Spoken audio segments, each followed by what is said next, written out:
Welcome to TTBoy TV. What's up? Today our guest is a very cool chick. I've known her for a little while, actually a long while. A long while. Right?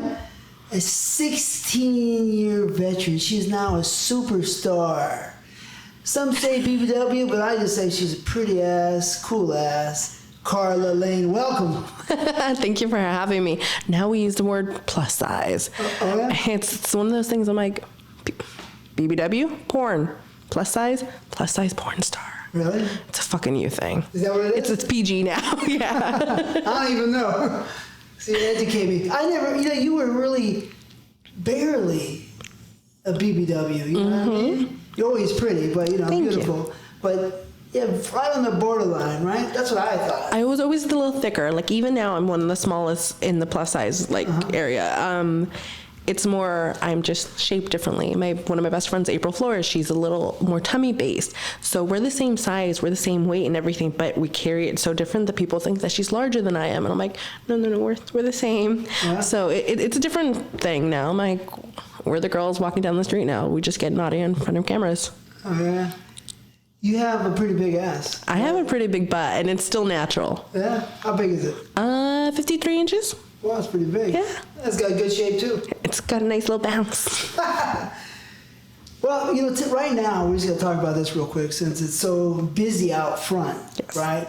Today is February 24th, right? Yeah. Today is Kobe's memorial at Staples Centers. And since we're down here at Staples Center area, we're right next door. Yeah.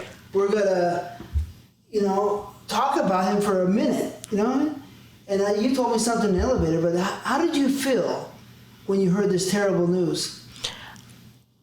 Honestly, horrible for his wife. And it was just this idea of, like, how do you survive this? It's just in the media. You don't just lose your husband, but you lose your daughter and your husband in a public way, and everybody's out there. And I couldn't imagine going through this. I go with LA and, like, basketball in general, lost a legend.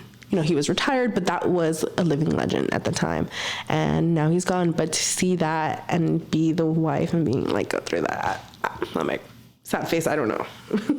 No, it's got to be pure hell. Yeah. And it's never ending, it seems like. It won't. I go with you.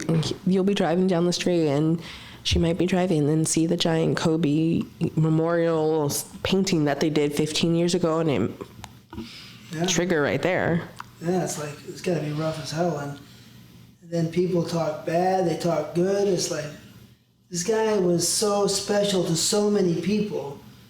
Why don't the people who are haters just shut up? I get that. I understand that, but I feel like they have a right to talk their things. So I'm like, everybody has a fucking right to say whatever they want. But I'm like, we also have a right to ignore you. I agree. I think freedom of speech is the best thing we have. We don't want to lose it. But, since we have freedom of speech right now, let his legend live in peace and there you go. Harmony, right? Yeah. Did you say you knew his wife or something? I go in a past life. In a past life, it was a thing. I don't know her, but I go with, I had a friend that was really into the Lakers, and we would be there, and there would be suites, and there would be people there, and it was, but I'm like, to have that, anything that close, I'm like, I used to go to the games all the fucking time. Like, I'm pretty sure I've gone to over 100 games. Yeah, so you've seen him many times. I've seen him many times, and I've seen him play. I've been in the areas where they're all at, and it's hard to imagine that man that was so good at his thing is gone, even retired. And like, that was a living legend. I look at it this way: that if a man who works as hard as he did, and was so successful as he was, and then at this point, it's like the universe, the God, they just stole his hard work from him, kind of, like they just ripped him off. Yep, bye. And that sucks. And I'm like, the way it happened too, I'm like, that's to go with, hey, we're going off to, a basketball camp, and FYI, 9 other people are dead too. You know what I mean? It's like, you're just done. You didn't expect it. You were thinking your normal day, and then it's gone. I go with, life is too fucking short to be not enjoying it. That's true. Yeah, I'm not a big basketball fan, but when I see, because in the streets, you know, over here, for the last 2 weeks, these streets, you know, on the weekends, 2 weeks ago especially, and today even more, have been packed with people. I mean, so many people coming to show their respect for his passing. Yeah. It's crazy. It's just, I am amazed. When I see that, it breaks my heart a little bit. It does, because I'm like, he meant that much to that many people, that they're going out of their way to stop their whatever they're fucking doing in their world to go celebrate somebody else's life. Yeah.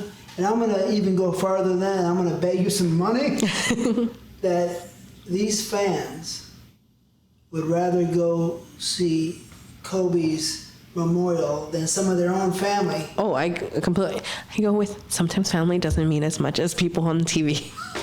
Well, I mean, sometimes family's not that nice. No, and that's the thing. I go with it's one of those things. I'm like, this person was there for them. It brought him in, you know, they brought them enjoyment. You know, we celebrated when they won. We were sad when they lost. It's all this emotion tied up to something that you're into, watching sports and things like that. So to have that person just tragically go, it's hard. It's horrible. I can't imagine what's going to happen when Michael Jordan goes. Well, I think it's a little different right now because Michael Jordan's is older. Okay. You know, he's older. Yeah. He's got to experience so much and make so much money and everything. But Kobe was still fairly young. Yeah. So he was stolen. Yeah. You know, I think. You know what I mean? No, I get it. I'm like, stolen in one, like with the kid and everything. I'm like, you're going to celebrate, you know, you're making your kid into a superstar basketball player and then it's gone. And then I want the people to understand about Los Angeles. Yeah. Since you're a Los Angeles native. I am an LA bitch. I'm LA. The people in LA about their sports, Dodgers and Lakers. Mm-hmm. You could get killed for talking shit about the Lakers or Dodgers. I have a little blue. Oh yeah, what is that? Dodgers? Dodgers. Dodgers I bleed blue. Wow, see? Right? I mean, with the Latin people, Dodgers are heavy, but so are the Lakers too, right? Mm-hmm. Yeah, it's serious. I go with, we didn't really, back in the day when we had the Rams, that was a thing, and then they were gone, and everybody was like, they went to their own, like, I'm a Broncos fan, and like when they won their thing, I'm like, peace out, I got what I wanted. I'm like, now I don't watch football that much. But the Raiders was a big LA. Raiders are huge. I go with Vegas. It's going to have so much money because of the brown people loving the Raiders. Yeah, probably. Yeah. Yeah, I mean, the black, all the brown people, black and brown. They're pretty much all brown, mostly. Let's go with this.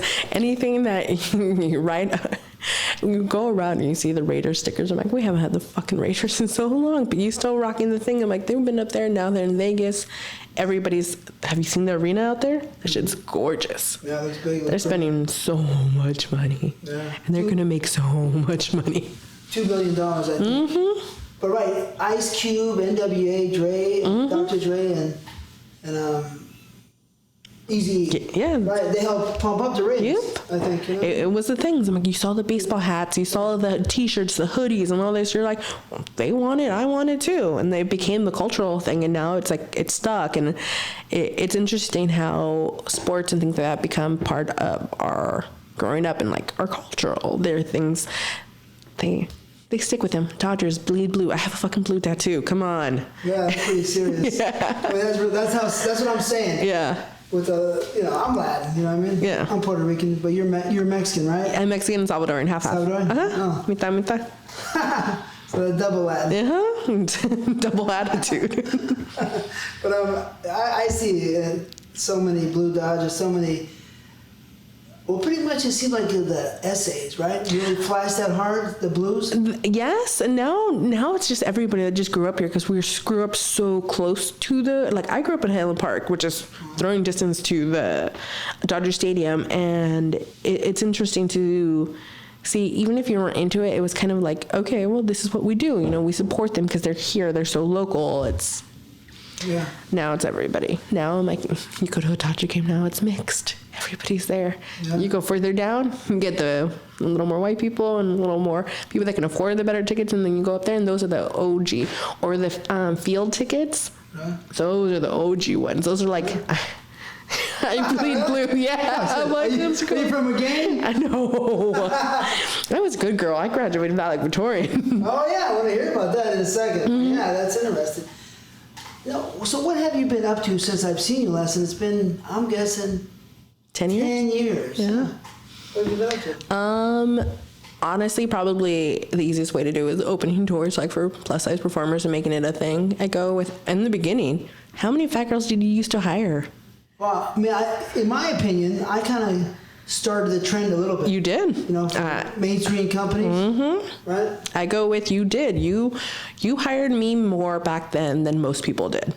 And it kind of happened. I'm like, I remember the DVDs, and when they first came out, everybody's like, oh my God, you put a fat girl on the cover. But that was normal. It wasn't like we had a category. It was, you have a big ass and you can suck dick. I'm putting you in this movie, and I love that about you. Then it became a category, and everybody was like, we're going to put all the fat girls in one group and call them, and make it a movie where just fat girls. I'm like, cool, great. But if you stuck me in a movie with any girl, I would still do well. It's kind of that different mindset. Like, I always go with, I like the OG attitude of it, because it was very much, you're hot. I don't care about your size as much, but you're good on camera. You're going to give me a good scene. I'll put you in with any other blonde. We'll make it in DVD. Go for it. And it's different now. It's like, oh, we're going to put you in a little box. All the fat girls are going to go here, and you're not allowed to play with anybody else. So I'm like, really? Go fuck yourself a little. I'm like, I'm good at my job. Put me somewhere and see how well I do. So you still doing scenes? I am. You did a scene on Friday? This Friday, Friday. Yes. Well, I did a content scene with a paid scene. So a lot of the times now is content for me. So what I do is I got paid a certain amount to do one scene for him, and then he gave me content for mine. So he got a discount on my rate because I was able to use his dick for my shit later.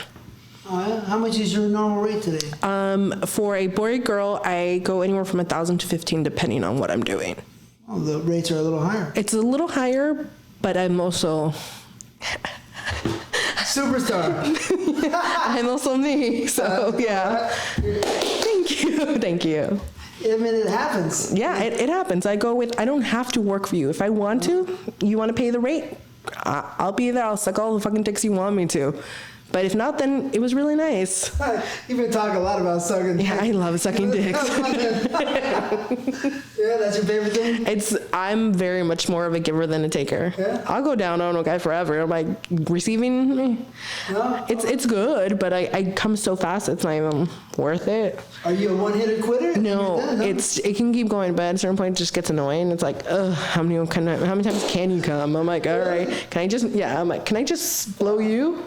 We're good? All right, I'll blow you for an hour. I'll edge you on for an hour. Are you good? We're great. Oh, so he'll bust quick? Yeah, or I keep him from not busting for a very long time. And when you, as a girl, you feel when the dick gets a little tighter and they're about to come, and I'm like, I'm going to change it up so you don't come right now. All right. I can be a little bitchy. So you got skills? I do. So how many scenes have you done? That's the thing. It's between 300 and 600. Well, that's pretty good. I don't remember. There's certain ones that just disappeared because it was 15 years ago and nobody saw that company again. And there's other stuff that is newer and it's coming out. And, I saw once I played a nurse and I'm like, I've never seen that scene. But a few months ago, somebody's like, oh my God, I love this scene. I'm like, I didn't even know it ever came out. So it happens. Yeah. How I can tell is usually my hair color. Like what a year that was. Really? Yeah. Well, how old are you now? I'm 33.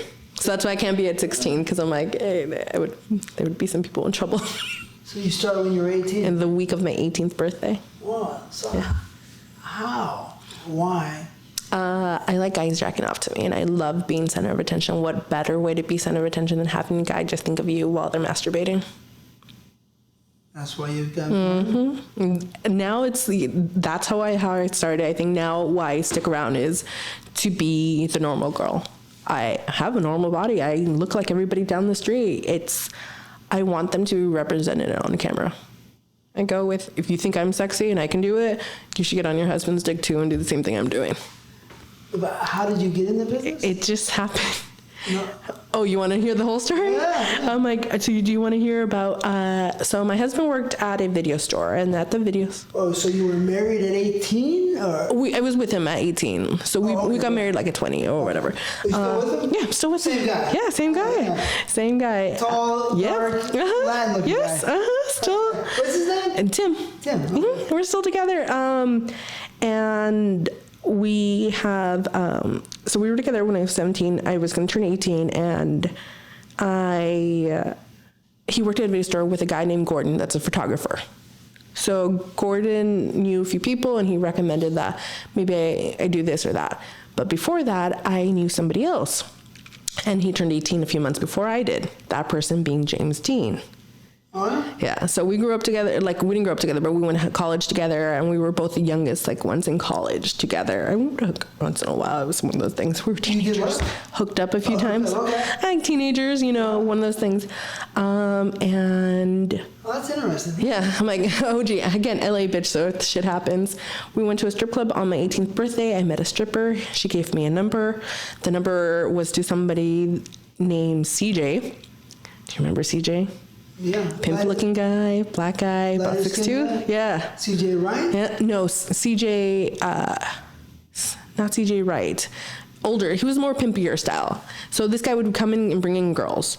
Not AJ. AJ, there it is. Sorry. Yes, AJ. So AJ hooked me up with my first scene. The guy was cool, and then he hooked me with the second scene the next day over. The guy's like, you need to leave him now. You're good at what you do, and this guy's gonna rip you off. I'm like, I don't even give a fuck. I just wanted to see if I wanted to do the scenes. I'm like, cool, great. I met more people, and that's how it started. I think my third scene in was for one of yours, actually. So how did the first scene go that you did? Great, easy. Yeah? I'm a dirty bitch. I'm like, that's the easy part. The sex on camera, that's easy. Really? Yeah, that I got down. You know, AJ, so, by the way, AJ was with another guy working, you know, bringing me girls in 1997. Ooh, I don't even know what the fuck happened to him back then. I'm like, I remember when shit went down, and I heard that he was ripping off girls, and he's like, oh yeah, you know, you were supposed to get paid a certain amount for this scene, but you only got paid half. I'm like, you know what? It was a mistake. I don't give a fuck. I'm done. I'm like, peace. I'm like, I'll do this by myself. Until recently, I've been doing it by myself. Really? And I got an agent recently. So in 1997, he was with this guy, and this guy had promised me that, because I was paying extra for the girls, right? In 97, I was paying more, probably like $1,000, you know, for a new girl. And he said promise, and I caught him lying. He was a big, strong guy. He was AJ's friend, and I said, all right, so fuck you. And I said, you know, blah, blah, blah. He said, blah, blah, I lit him up, right? Bloodied him up pretty bad.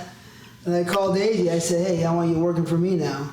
Fuck this guy. Yeah. Fuck him, I bloodied him up, and that's it. Ooh, back in the days.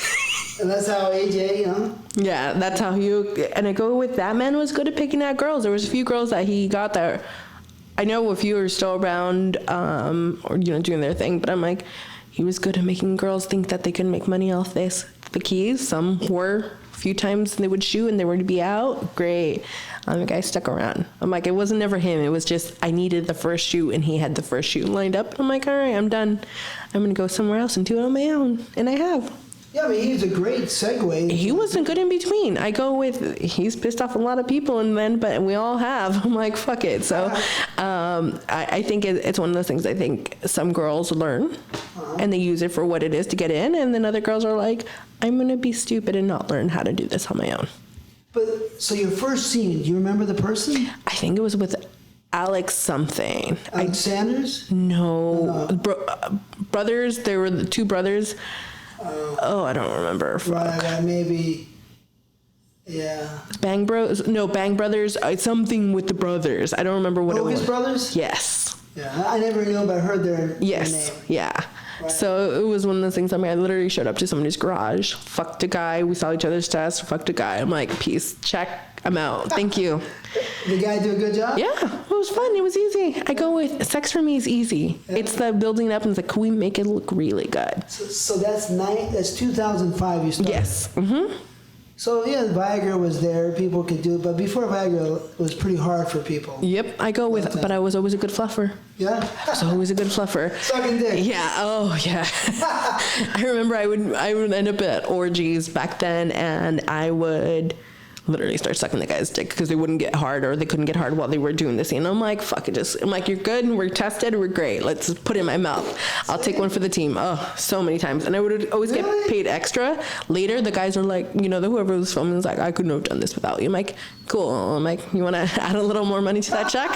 We got this. You said that? Yeah. Oh, I've always been a little hustler when it comes to money. I'm like, I'm not going to leave money on the table. That's crazy. Well, I mean, the old school talent, porn star girls, if there was a problem on the set way back in the day, they were cool. Yeah. Just like you, what I mean? They'd be like, they'd help somebody else. 'Cause some guys need help. Yep.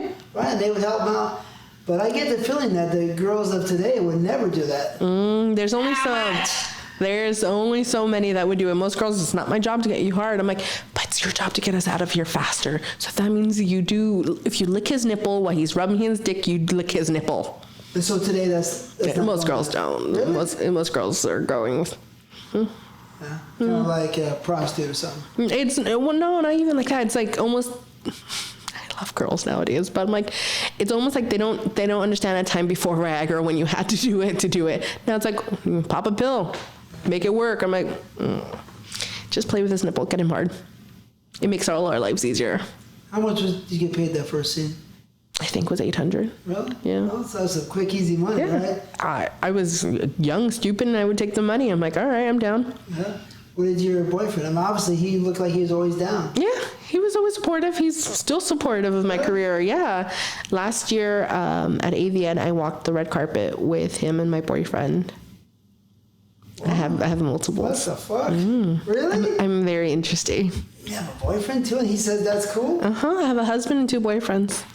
We're going to Hawaii in May, a group of 5 of us in a relationship. 2 boyfriends, that's 3, 4, so who's the 5th? So it's going to be me, my husband, my boyfriend, my husband's girlfriend, and my boyfriend's girlfriend. Well, that's really, really weird. But we all get along. We're all like good friends. So I'm like, it's a different. That's got like a Pentagon is 5, right? It's like the Pentagon, 5 angles. There you go. But all together, we work together to make strength. I have no idea, but yes, it works. That's I have a good life. Listen, I'm obviously a congratulator, not a hater. On sex especially. I'm a sex advocate for sure. But in a situation like this of, let's say, Latin people, we're both Latin. Yeah. Sometimes it's known that some Latins are a little bit emotional. They jump quick. Un poquito. Right? So your emotion with this relationship, you have your husband who's been with you forever.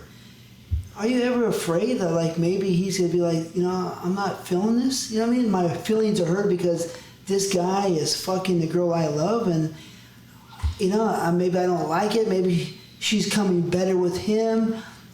There's 2 ways to look at that too, because as you love somebody, you want them to be happy. But there's Latin jealousy, which is known to kill a lot of people. And this is why my husband's Asian. Oh, right. He's half Asian, half Spanish. So I'm like, the Asian side makes it no machismo at all. I'm like, thank God. Oh, yeah. So you're stronger than him. Yeah, I have to be. I'm Salvadorian. That's like a key thing in relationships to make it work. So he's cool. I go with, there's been times in our relationships where we had to close circle and just have it me and my husband, and we're like, hey, we need to work on this before we make anything else happen. But it hasn't happened in a very long time, and we are really happy with everything right now. It's like a little fairy tale right now. Everything's going really good. It's almost like a fantasy. I mean, it is. For most people, they're like, oh my God, wait, your husband has a girlfriend. Yes, and I like her. We don't fuck, but I like her. I'm like, we're going to Hawaii. We're having a different thing. Yeah, I don't have sex with their girlfriends. Whoa. So did I lose that? Your husband has a girlfriend? Oh, so I missed that. Yeah. Oh, that's interesting. And then the boyfriend has a girlfriend too. Well, this is a serious fucking 5-way. And there's another one, but he does not around as often, and he travels a lot for work, so he has a girl in every zip code or area code, whatever. Really? He's one of those. He's a player. He's not a player, but more like just has friends that it's hookup because he travels so much. So sometimes he's in New York for a week, and he has a girl in New York and then a girl in Miami. They all know about each other because he doesn't commit to any of them but me. But it's. Wow, that's really interesting. So, I'm just saying, I cook, I clean, and have a good pussy. Why wouldn't they? Anyway, the 5-way. I made my movies, I kind of pioneered orgies. Yeah, I remember. Not that they weren't there, but if you look at them closely, the way they were shot, and the psychology behind shooting the orgies from other people it was never perfected. But if you watch my orgies, you'll see that I perfected it and paid attention. And I used to, when I shot my first orgy, I took it home and I said, it's off, right? I did my second orgy, I said, it's off. By the third, fourth orgy, I had it almost perfected.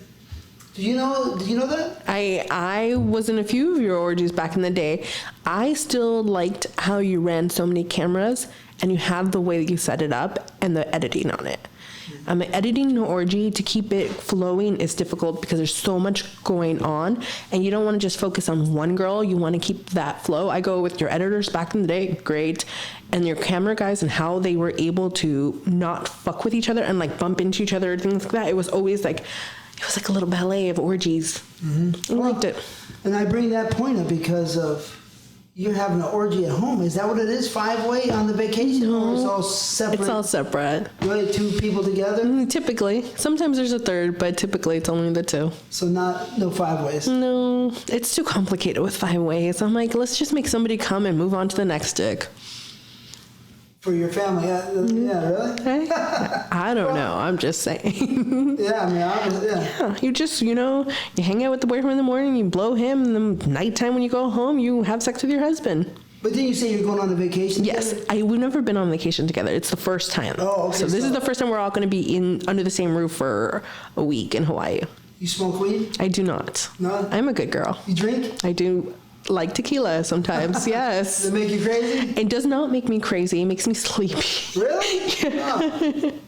Again, I'm a good girl. It's like, oh, I can't sleep. Let me take a shot of tequila, and I get all warm and Really? Oh, so that's not going to work? So really, it's just you. It's all you. Oh, and I have enough energy for all of them, so I can do this. Yeah. You got a lot of energy? I got a lot of energy. What's the longest you ever had sex for? Non-stop. I mean, pretty much, you know what I mean?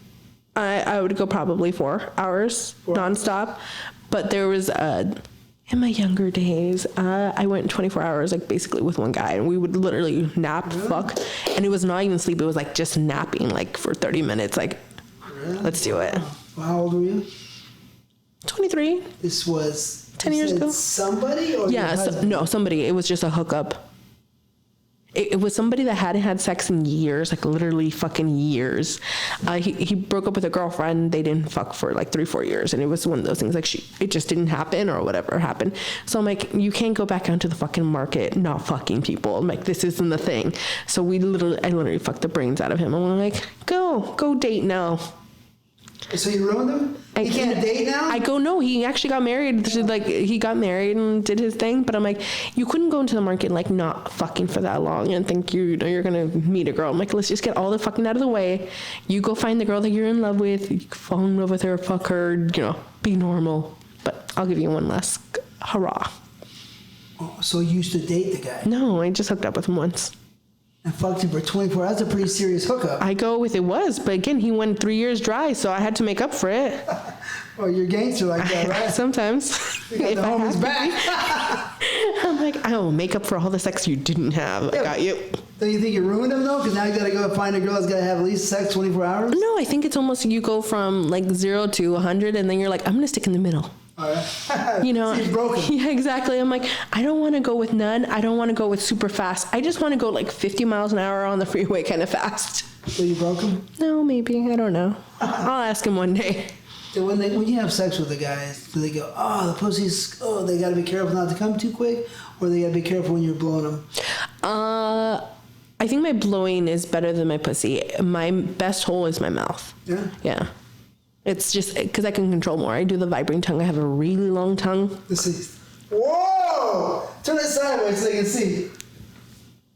Wow, that's pretty serious. And I have no gag reflex, so you can literally just shove things in my mouth.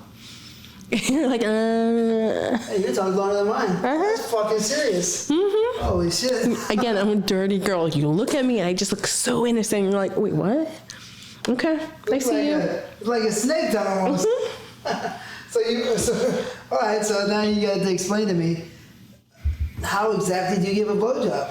I love deep throating. I love licking the balls. What? Let me get a bottle. Oh, we're like, oh, you got a bottle right there. There you go. it's a thing. I'm a bigger thing. And depending, this is a little wider than normal, but I like to deep throat the cock and then with my long tongue lick their balls at the same time. It feels so good. And depending on the guy's dick. I mean, it does feel good for a guy. Yeah, I know. Yeah, right? It feels good for you? Yeah, it's because it's entertaining to me. It's like, can I do the magic trick for you? Can I impress you? I want to impress you. I want you to think this is the best BJ you've ever had. Even if it is just a 5-minute BJ, I will give you it all. So depending on the guy's dicks and like balls, sometimes I like putting the whole dick in my mouth and the balls because I have a really big mouth too. I can literally shove my fist in my mouth. Go ahead, let's see. Almost. Oh, shit. Holy shit. Mm-hmm. Yeah, that's serious. I'm like, and so sometimes I do the dick and the balls, and then I lick his butthole. It's a long tongue. I can do a lot. What the fuck? Mm-hmm. Well, I need you to say that one more time, just so people understand it. That last part, you can do so what? I can put the whole dick in my mouth plus their balls, and then lick their butthole at the same time. Well, that's fucking. It just depends on the dick. Not every dick is doable because it's it's the way things are built sometimes, but that is one of my favorite party tricks with the right dick.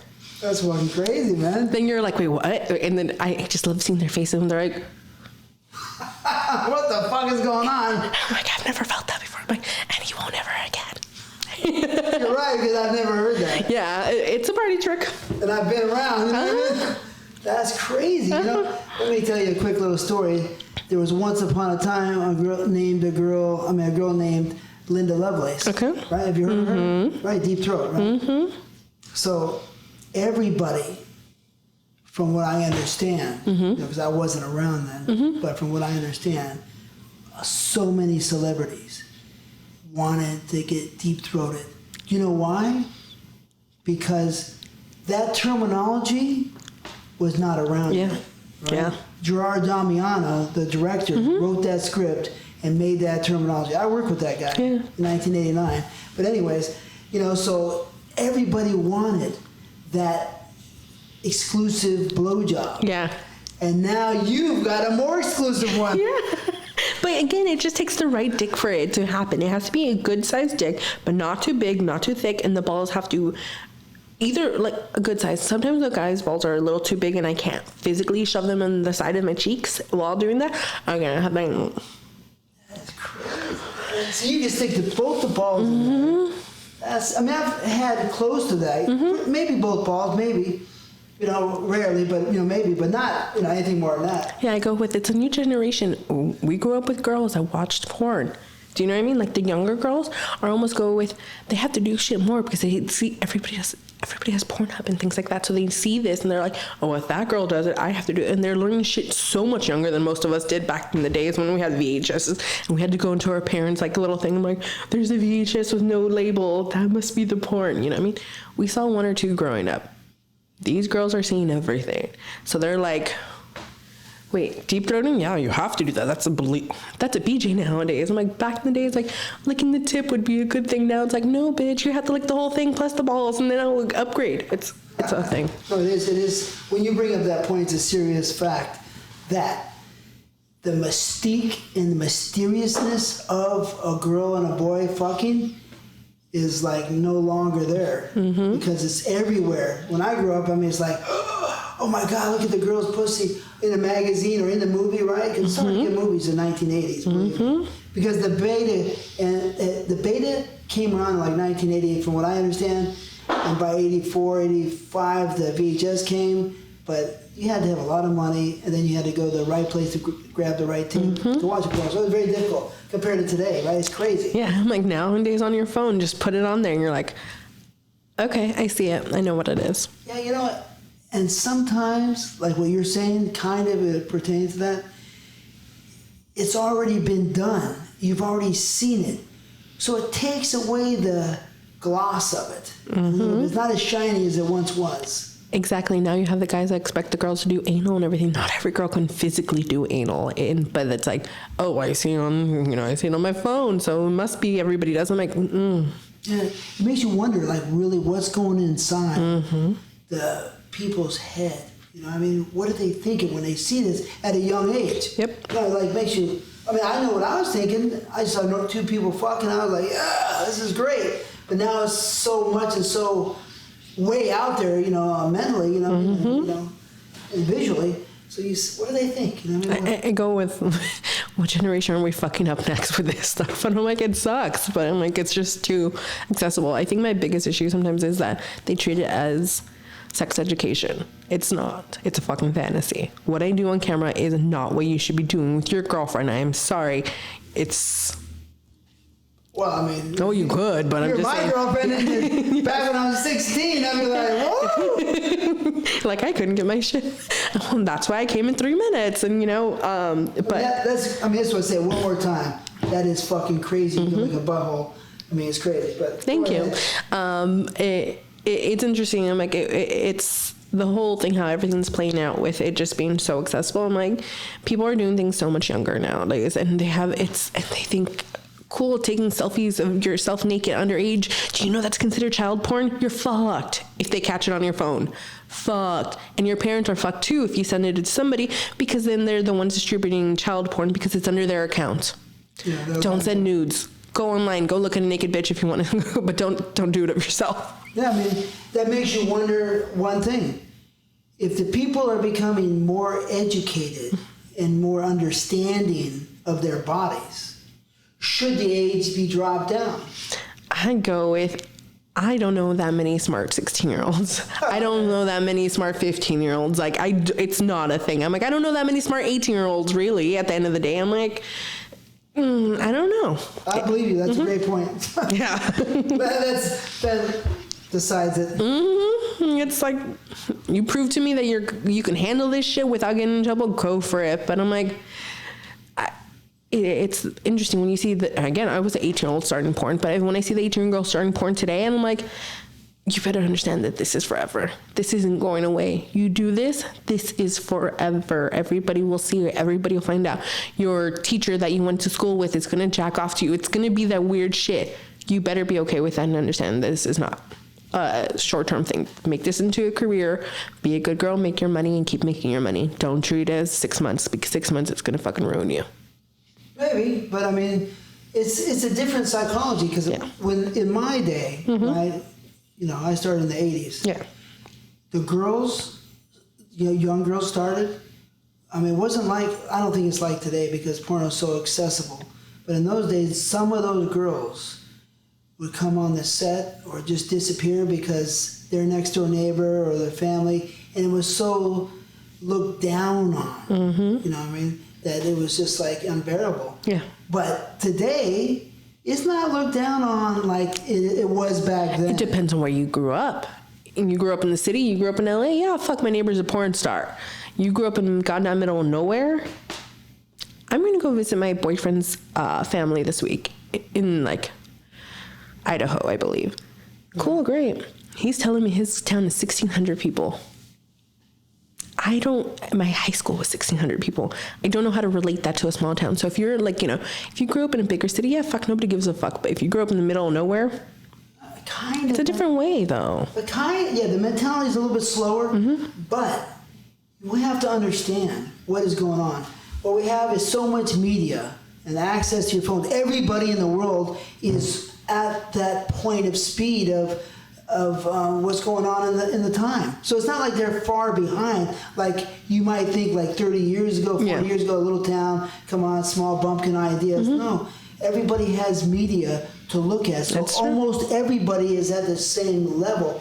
Mentally, not really mentally, but almost the same level because they get to see the same thing. So it does affect the brain. Yeah, it's a different way. I'm like, it's just interesting how everything changes so fucking fast too. Do you remember when phones had colors on them for the first time? I remember playing Snake and thinking that was the coolest shit ever, and then like, wait, what? This thing's a mini computer. I remember there was just dial phones. You're at home, man. You're like, I'm heading home so I can give you a phone call. There wasn't answer machines. Or if there weren't very many of them. Yep. There was, I think push button phones, came around in the late 70s. I think. You know what I mean? Mm-hmm. As far as I remember, it's mostly dial phones forever. I go with, it took you forever to make a phone call. If you give that to a kid nowadays, besides the little one, fake ones that they see, in the store, and you're like, okay, ring the thing. Most kids wouldn't know how to ring the phone nowadays. Give that to a kid and a teenager. They're like, I don't know what the fuck to do with this. Don't you have to just press the number? I'm like, nope. Yeah. It used to be hard to call people. Yeah, and that makes my point stronger. It's like there's so much speed to everybody. Mm-hmm. Even in the middle of Africa where there's nothing going on, people have phones. I go with it. It's out there, and if you have enough money, you have access to it. It's a different thing. I'm like, you can't say, one thing I like about technology nowadays is you can't say you don't know something. You can learn it. You can Google it, you can look it up, you can find YouTube videos, you can learn anything. Don't tell me you do not know how to do something. Go learn it. Yeah. I mean, it's like the information is almost like a dream to be able to get it that fast. Yeah. You know what I mean? Because before you'd have to... Encyclopedia that shit. Yeah, encyclopedia or the School of Hard Knocks, which is still there, you know what I mean? But it could be easier to avoid the School of Hard Knocks. But then again, since everybody has the information, there's still hard knocks there. Now everybody's doing the same thing with the information. Before nobody knew the information, so the people that knew the information, that information couldn't get around. But now it's like a fucking war. Yeah, exactly. It's so many things. I'm like, cool. I remember having to learn how to change a tire. You know what I mean? Kids nowadays probably don't know how to do that much. I'm like, my dad wouldn't. He's like, you're going to learn how to do this. I'm like, thanks, Dad. I'm like, because the one time I don't have AAA or connection in the goddamn middle of nowhere, I'm going to need to know how to change that tire without crying. Yeah. No, it's important, those ideas for your children. Even a girl, Yeah. So on that point, who had more influence on you, your mother or your father? I go with, I'm a mom's girl. I'm exactly like my mother. I'm going to turn into my mother.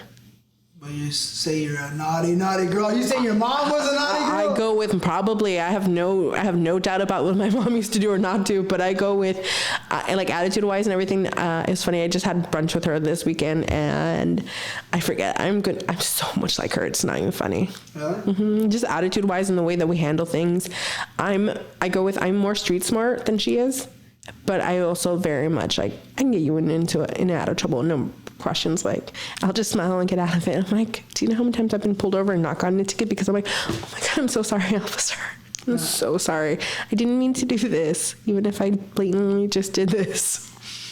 Yeah, and that brings up another point. It's really shows intelligence when you can talk your way out of something. Mm-hmm. Or into it. I've talked my way into a lot of things too. Yeah.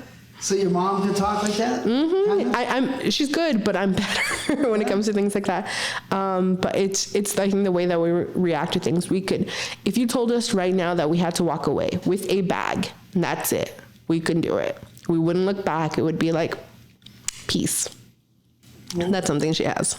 But what do you mean? I don't know. Just in general, like I go with, if something happens in a friendship and it doesn't work out, you don't hate on it, you don't anything, you just move on. Oh yeah, I can do that. It's like you can cut somebody out pretty quick. Yeah, I can do it. Good at it? I'm really good at it. I'm pretty good at it too. Well, it's like this. I guess in one way you can look at it and say, if you're not my friend anymore, then you're almost my enemy. Yeah. Almost. So why shall I care? I go with, I don't give energy to people that don't give me energy back, positive energy. It's not worth it. I know sometimes it's harder and things like that, but I'm like, if I just focus on the shit that keeps me happy, then I'll stay happy. Yeah, pretty much, and that's the best thing to do. I think even though you got to fight battles so you can win them, you know, because stuff comes up, but it's always best, especially with humans, right, or friends, if nothing's going right, just stay away because it doesn't end up nice. Yeah, usually. it doesn't help you. Just move on. Yeah, it doesn't make you money. It doesn't give you good energy. It doesn't give you shit. So I'm like, why bother giving you the energy that would be to get mad or something like that? It gives you one thing, heartache. It does. Right, so that's and an not early good. heart attack. Yeah, heart attack sometimes. So your father and mother, were they professionals? Like working, like Yeah. my mom owned a business. She sold screws and nuts and bolts and things like that. So my dad was a security guard, and let's go with this. We didn't grow up rich, but we didn't grow up poor. I didn't understand what LA poor is different than another city poor. It really is. I'm like, I didn't know that until I was talking to a friend, and they're like, do you know what government cheese is? I'm like, wait, what? What is government cheese? Like, I had no idea what that was. And he's like, yeah, it was the brick of cheese that we would get in the Wix box. And I'm like, no. I'm like, I'm thinking I don't have money in LA because, we didn't have cable this month or whatever it was. And I'm like, it's a different kind of thing. So we did our thing. We never had a lot, but we had enough to make it and do things. I went to private school when I was in high school, and she was able to get that things done, but it was more to give me a better option than the schools around. Oh yeah, for sure. Especially in East LA, right? I go with, yeah. Because that's where you're from. Yes. I go with, it was Franklin High School in Highland Park. Good school, but I'm like, I would get picked on by the boys because I was always a flirt. I would never put out. I didn't lose my virginity until I was 16, and I didn't put out again until I was almost like 17 and a half. I go with, I never put out, but I was always a big flirt. I always knew how to manipulate men. I still do. Really? And like, Wow. I remember like one of the guys getting a little butthurt that I wouldn't put out. I'm like, go fuck yourself. And then he made it a deal, and he's like, yeah, whatever. And I'm like, all right. So I would start ditching school, and then she caught me, and she's like, go fuck yourself. She's like, I'm going to send you to another school. So that's how I ended up in private school. Oh, really? So your parents were loving and cared about you. Oh yeah, I had I'm not fucked up. I had a really good relationship with my family and everything. Still do. That's beautiful. So you have brothers and sisters? I have one sister I grew up with, and a half sister that I didn't know existed until I was about 15, 16. Oh, from your daddy. My biological dad liked to get around a little. I go with, that's the only one I think I know of, but if we did one of those DNA tests, there might be a little more out there. Is that the influence of sexual you might get from your father because he had the strength in him? No, I didn't grow up with him. I grew up with my stepdad. Oh, okay. So yeah, I grew up with a stepdad. Oh. And I didn't know he was my stepdad until I was about 9 or 10.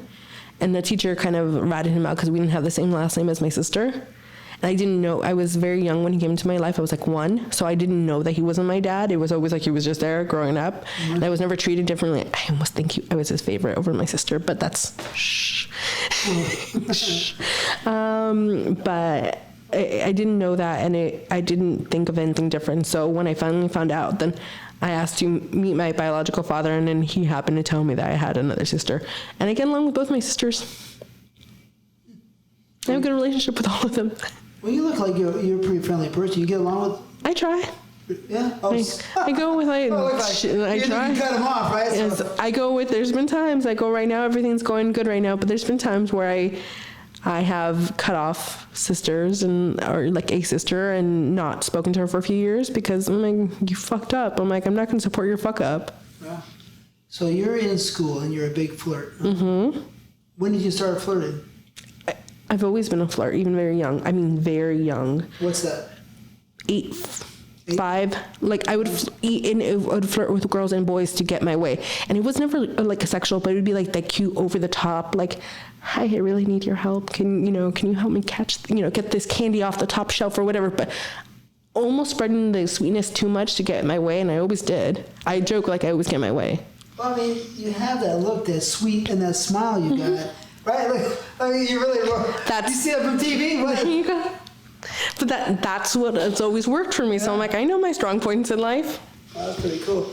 Well, you ever, sometimes Latin girls are known to be aggressive, whether they're Mexican or Puerto Rican or any or Latin. Salvadorian. Yeah. They will can get territorial. They can get real mean. Mm-hmm. They can stab people, right? I know a few girls that have. Yes, that's a thing I go with. If I don't get my way originally, then I can be a little more aggressive than I should be. But yes, overall, I'm pretty sweet about it. Did you ever fight in school? No. Again, really good girl. Like I got into one fight once, and that didn't end well, where I couldn't graduate in like middle school on stage because it was like literally the week of graduation. And the girl started it, and I remember it being a big thing, and I remember just going, fuck it. Like, I don't care if I don't graduate. I'm like, I'm already done with the school anyway. So I'm like, high school? No, middle school. Middle school. So, back then they had the little things, when kids graduate from kindergarten, they had the little things. So it was the same shit. But yeah, I didn't get to walk on stage, and that was the only time. I'm like, okay. I have a story if you want to hear it. Yeah, God, I bet. You have a lot of stories. Let's hear your story. I have a quick little story, since you were talking about that. But I have the same story, similar. So you didn't graduate, right? Because they stopped you. Yeah, they stopped me. Wasn't able to graduate on stage. I graduated, but I never did the shit. You didn't go to the ceremony. No. Mm-hmm. Because your grades were probably good. They were good, yeah. Right? Mm-hmm. So you deserved to graduate, right? Well, there was a system in my school called the opportunity program. So if you were a bad boy and you went to opportunity like 4 or 5 times, then you couldn't graduate. You couldn't go to the ceremony, and you couldn't go to Magic Mountain trip, right? I remember those. So I was a good boy the whole time. I was always a bad boy, but I didn't get to the opportunity only twice, so I was good. They changed the rules for me, the amount of times to 2. Just 2 weeks before the Magic Mountain trip, right? Can you imagine that? Mm-hmm. So I said, fuck you, motherfuckers. So I got a ride to Magic Mountain, and I went there, and they told me to get on the bus on the way out of there, and they didn't know, and I said, fuck you, stupid fuckers. Right? And then they would let me graduate. So they would let me go to the ceremony. Yes. Right? I'm like, you still got your shit, but you weren't able to hang out with your friends. I go with, okay, cool, you missed a few pictures, but at least you were able to make your point. Like, go fuck yourself. I'm still gonna get here. You're not blocking me. It's chicken shit. Mm-hmm. That is a bad example for the spiritual growth and development of you being young. I go with it fucks with you a little, because at the time you think, well, fuck, I'm like, if this is what they're gonna do because I did something, it's interesting how that plays out. Yeah, it can make you a snake. Mm-hmm. Well, they did it, I can do it. I know. Right, so it's like, it's lead by example is the old saying, right? Yeah. It's a thing. So fuck you guys over there at my school, and fuck you guys at her school. Yeah. I'm like, it happens, but I go with it.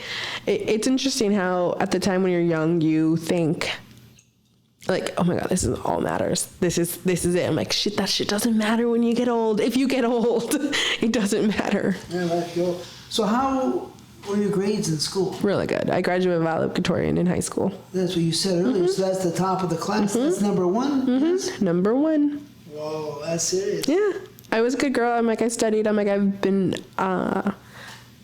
I think I kind of just wanted to get out of school because it was private school. My mom was paying so much fucking money for it. And I'm like, I do not want her to pay this much money. I didn't. I was very smart about it. I'm like, so I'm going to do everything really, really fucking fast so you can not pay, as for the 4 years instead of, we paid for 2 years, I believe.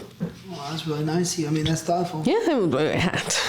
I go with, I'm my mom's retirement plan when we get older. So I go, she paid for me for about 16 years. I'll pay for her for another 16 years when she's ready to retire. So that's in your heart, a little thoughtfulness, huh? I have to. I'm like, you don't have to, but for me, I feel like I'm really close to my mom, so I'm like, if I don't make her comfortable, and I go with, I'm also able to make more money, what I do to make that comfortable. I go with, if my mom needed $3,500 a month for the rest of her life, from the age of 65 to when she passes away, that's only $3,500. You know what I mean? Whatever that amount comes out to, I'm like, I can make that easily. She paid more growing up for me than that every month, so. Oh, so she's really cool, huh? Yeah. I can feel it. Thank you. That your mom was cool. Yeah. And I can feel that you're making me feel good because you're thinking of your mom. Yeah, I like her a lot still. Yeah, that was nice, right? Mm-hmm. It's a good thing. Mm-hmm. That's special. It is. Not everybody gets that. No, I go with, my boyfriend hasn't really spoken to his mom in years, and I think sometimes when I see him like we're literally going up to see his family and things like that, his dad's side. It's interesting to see different relationships because I was so close to my dad, before he passed away. Like I was a daddy's girl, you know what I mean? I had a good relationship. The stepdad. No, like real dad. Real dad. like I was a good girl. My stepdad, as I always called him my dad. Okay. So I never indifferent. It was always just dad. When he passed away, it was always one of those things. I'm like, I quit my normal job so I can stay home and just I took 6 months off porn. That was the only time I ever took a break. From 3 months before he passed away to 3 months after, and that was literally the longest break. I shot, I think, 3 times during that time, so that was a break for me, because typically I would be working more often, but it was one of those things. I'm like, I'm gonna go focus on making sure he's comfortable and everything, and then when he passed away, it took a few months to get back into I need to be sexy on camera shit. Yeah. But I can hear in your voice that it was painful. Yeah, it was hard, but I go with, it's one of those things where I think, like, if he walked into the door right now, it would be like he wasn't missed, because he's always been talked about and he's always like part of the family, even when he's not there. I understand. My father's gone too, but I understand. That's nice that you know that you have this love for him. You know, so yeah, you stop there. All right. So, all right, so your mom, you're close to both of them. So, what did they say when they found out you were in the business? My dad never found out. I kind of was happy that he never found out. My mom and I just don't talk about it. She knows all the stuff I do or don't do. It's funny, I just told my sister that I got AVN Hall of Fame this year, and a few other achievements are happening soon. And you say that you're going to be on I can't say that yet, but yes. Well, this will be out probably in 2 months. Okay, cool. Yes. By then I will be the March cover of AVN. So I'm really excited about it. Then I told her, and she's like, I'm so proud of you. I'm like, you are doing things that nobody else is doing right now, and you're doing it to support the people around you as well. Because I'm like, it's not I go with, the brighter I shine, the other stars around me are shining as well.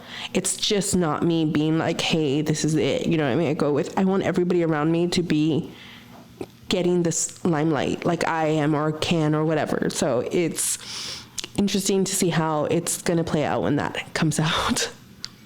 You're a team player? I try. I really try. I go with, the last 2 years I have been focusing more on me and what I'm doing, versus making it a team effort, but only because I needed almost to save my sanity, and I couldn't be Captain Save-A-Ho to everybody that needed help. And it's a thing. I go with, I love my friends and I love the people around me and I love my community, but I realize the better I'm doing, the better they can do too.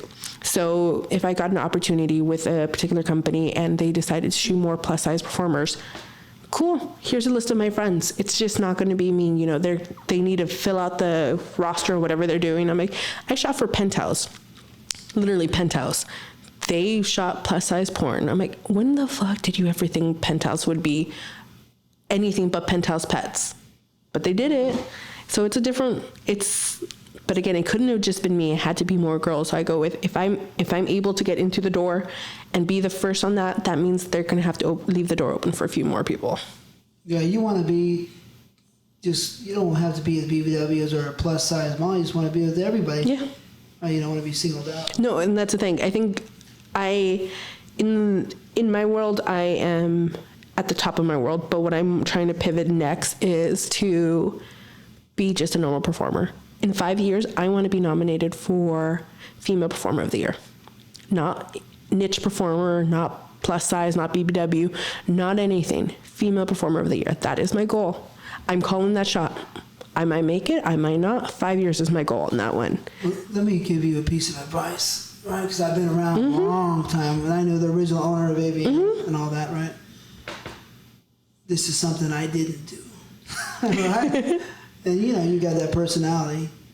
I recommend, if you can, you maybe you're already doing it, because it sounds like maybe you are, because you got the cover, is spend time with everybody connected to that. Mm-hmm. You know what I mean? Yeah. And push your agenda in such a sweet way. In such a sweet way. I go with, one thing I do is I want to have genuine relationships with people that are in my industry. I don't need them to be Karla Lane. Honestly, I wouldn't have to work with anybody ever again. I can fuck myself for the rest of my career and still make money. But I want to have genuine relationship with people that I actually enjoy. I don't want it to be where, you know, here, let me give you this because I'm going to earn this. No, I'm like, that's, at the end of the day, that burns out. But if you actually genuinely care about people, you can get far. Mm-hmm. Yeah. I mean, I care about everybody. But on the political side. Yeah. I know. Play the game. I mean, I don't know the owner of this guy, you know, but it's always the same. I go with can you play the game? Are you good at playing the game? Yeah. I go with, I'm good at everything I do. That's all I'm going to say at that point. Yeah, whatever. I mean, like most winners say, whatever it takes to win. Because you don't want to lose. Nope. Nobody cares about the loser. Nope. Nobody cares about who didn't get it's who got the final prize, and I completely get it. Nobody remembers who came in second place at the, you know, I don't know, some sporting event here. Last Saturday night. Yes. Did you see that? The fight? Yeah. I saw something, but I don't even know who the other guy. I don't watch boxing. Yes. I'll recap it real quick. Saturday night was the heavyweight championship, Deontay Wilder and Tyson Fury, right? And Deontay Wilder has this beautiful right hand. He's a destroyer. He comes in great shape, comes to fight, warrior, right? So great. He has never lost. Yes. Right? He never lost, but Tyson Fury is big, strong, and he got him. Whatever happened, he got him. But then afterwards, Deontay Wilder has given so much to the sport, everything he's got. I mean, he's real serious. Never comes in out of shape. Always comes in perfect shape. You know, that's hard, mentally and physically. To me, it always seemed like this. And since he lost, some people jumped off the bandwagon. I mean, all these years he's the champ. All these years he gave you all this beauty, his blood, sweat, tears, soul, everything. Yep. And you just say, fuck you, because he lost in a hard fight. And I go the first time he's lost too. It's always interesting. I go with, again, I'd rather have ride or die fans, ride or die friends, ride or die family than the people that will just jump off if something goes wrong. Yeah. Well, this is the loser thing. Yeah. It's crazy, but it's exactly way better to have those friends. Yep. But back to your mom, so she congratulated you. And she's supportive. She's there. She's, again, we don't really talk about what I do, but she's always very supportive. I go with my family is so supportive. My whole family knows, my aunts, my uncles, they all know what I do. It's like, you don't go up to your mom's like, yeah, I had sex with 5 black men. No, that's not what you do with family. You know what I mean? Like, was work okay? You know, how was traveling? You know, everything good? That's the questions that need to be answered. At the end of the day, am I happy? Am I healthy? Yes. Yeah. I mean, you know, I guess when you think about some things, because if you had a child, you know what I mean? What would you want your child to grow up to be? You know, happy. Happy? I think happy would be the key. Yeah. Number 2? Smart.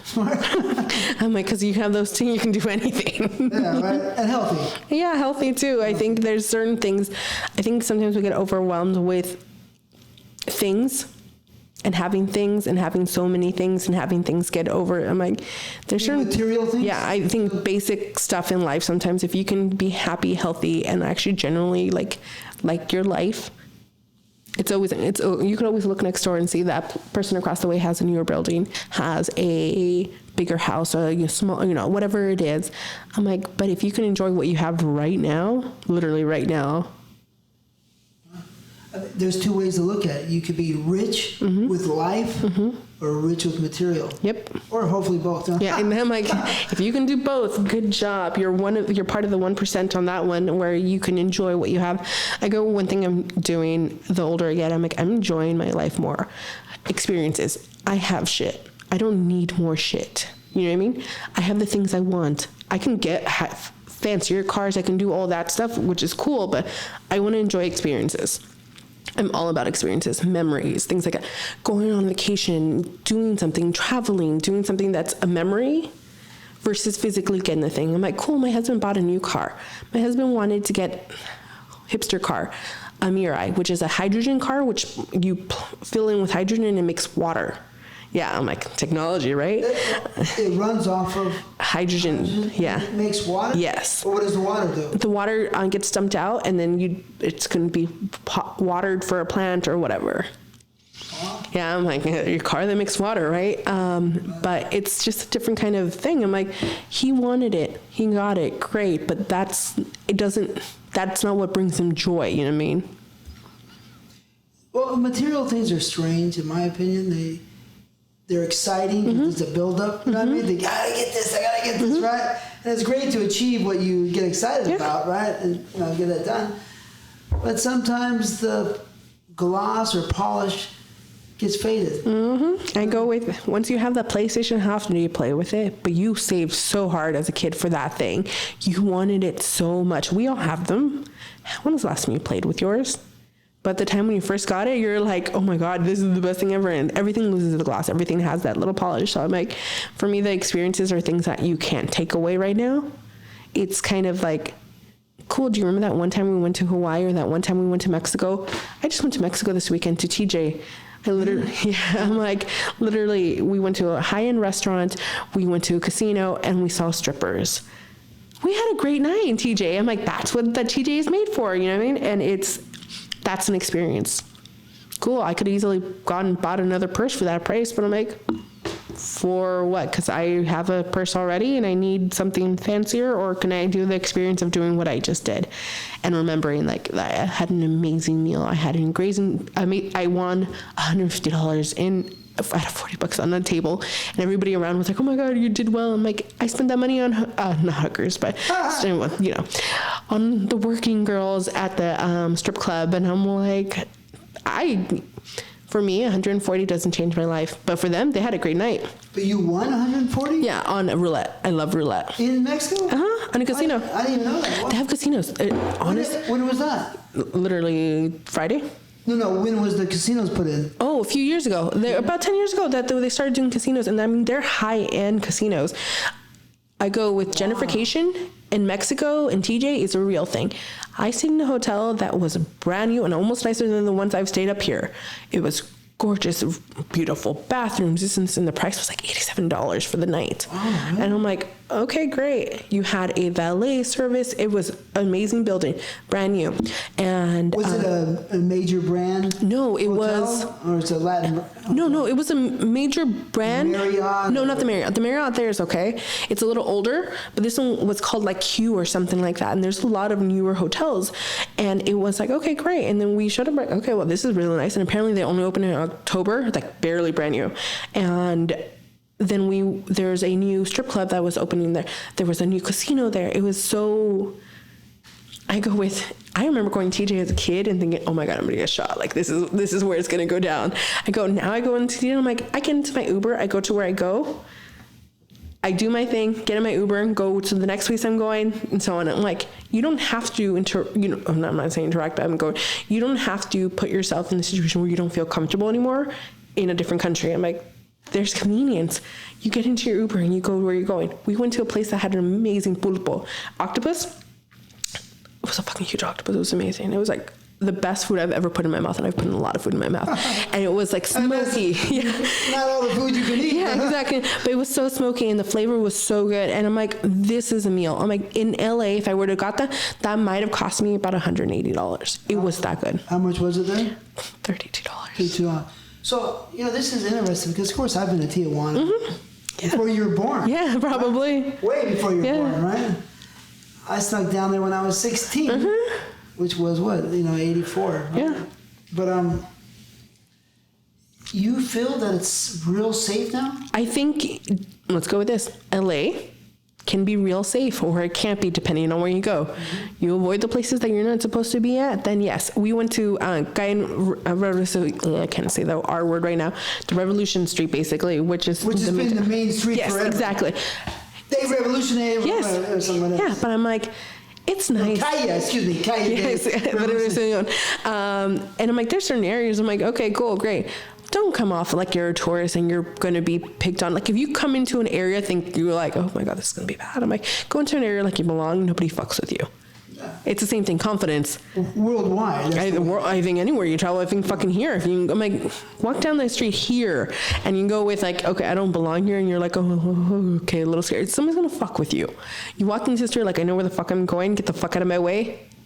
Well, yeah, but kind of. If you got those balls, right? I have huge balls. I have massive fucking balls. Right. When there's certain places and we have to get even like from one part to another, I'm like, no, I'm going first. I'm like, nobody's gonna fuck my way. And they're like, what? I'm like, I'm tiny, but I'm like, really? You don't want to just fucking move? Thank you so much. So yeah, at the strip club, we had a little incident where I wasn't able to get a table. And I'm like, dude, how much money would it fucking take for me to get a table? Like, really, I just want to fucking sit down and enjoy it. And then the guy's like, oh, well, you know, there's a line. I'm like, you know what? Never mind. I'm going to go next door. And the guy's like, oh, no, come back. I'm like, you know what? I'm like, I'm just not going to play this game. I'm going to go play this game with somebody else that I can. Were you speaking Spanish? Yeah, of course. Okay. Of course.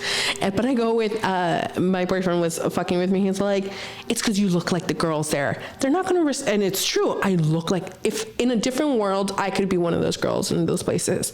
You know, being a stripper / seeing clients for $100 a pop. And I'm like, I am lucky enough that I can go masturbate in my own bedroom right now and make that on my OnlyFans. It's a different world. It's hard, but I think they didn't respect the idea that I was a girl doing this versus like, I'm the one with the money. You think the boys are? Let's play a game. Well, let's face Latins, you know. Yeah. Mm-hmm. Latin men, you know what I mean? God, so true. It's not like they're guilty because it's in the blood. Yeah, I get it. I understand. But I'm like, dude, I want to spend money in your place and you're telling me, I'm like, yeah, that's no good. Yeah, I'm like, money talks. Get over your fucking dick size right now. I got you. They probably don't have big dicks either. I don't know what you're talking about. The machismo is hard to fight sometimes. Mm-hmm. It's the way it is. But that's really interesting. That is interesting and educating for me. Of course, I've been to Tijuana so many times. My homeboy's from Guadalajara. Mm-hmm. Let's go.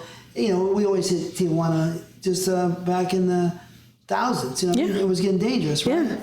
But now it's cleaned up. It's cleaning up. I think it's the gentrification. It's everybody that has a little money that can't afford to live somewhere else. That's like, well, I can live here and cross the border and go to work, or vice versa. What about Rosarita? Because Rosarita, I haven't been down there. Yeah, I haven't been down there. And, I've been there once, but I was there like for a day, and then we went back up. But it's one of those things. I'm like, everything around us, it's just depend how you handle it. If you can handle it and you can do it, you can go down here and go in Skid Row and walk and nothing happen, or you can be a little scared and then good luck. You gotta be careful at nighttime Skid Row. No, I go with nighttime Skid Row. You better know that you're going somewhere and you're just walking. Do not stop. Do not look. You walk. You move, because Skid Row, I know a lot of people that are rough, tough. Mm-hmm. Skid Row over here at night. Shank, gangbang, jump, everything. Mm-hmm. I go with, you hear the stories, and it's always the thing. I'm like, but it's funny. There's actually a ice cream shop like a few streets away from Skid Row. So it's like you're going to a high-end ice cream shop, and you're like, there's homeless, like really bad homeless situation, just streets over. Gentrification. I'm part of the problem too. I grew up in LA, but I'm a hipster millennial that drives a Prius, and my husband drives a hydrogen car.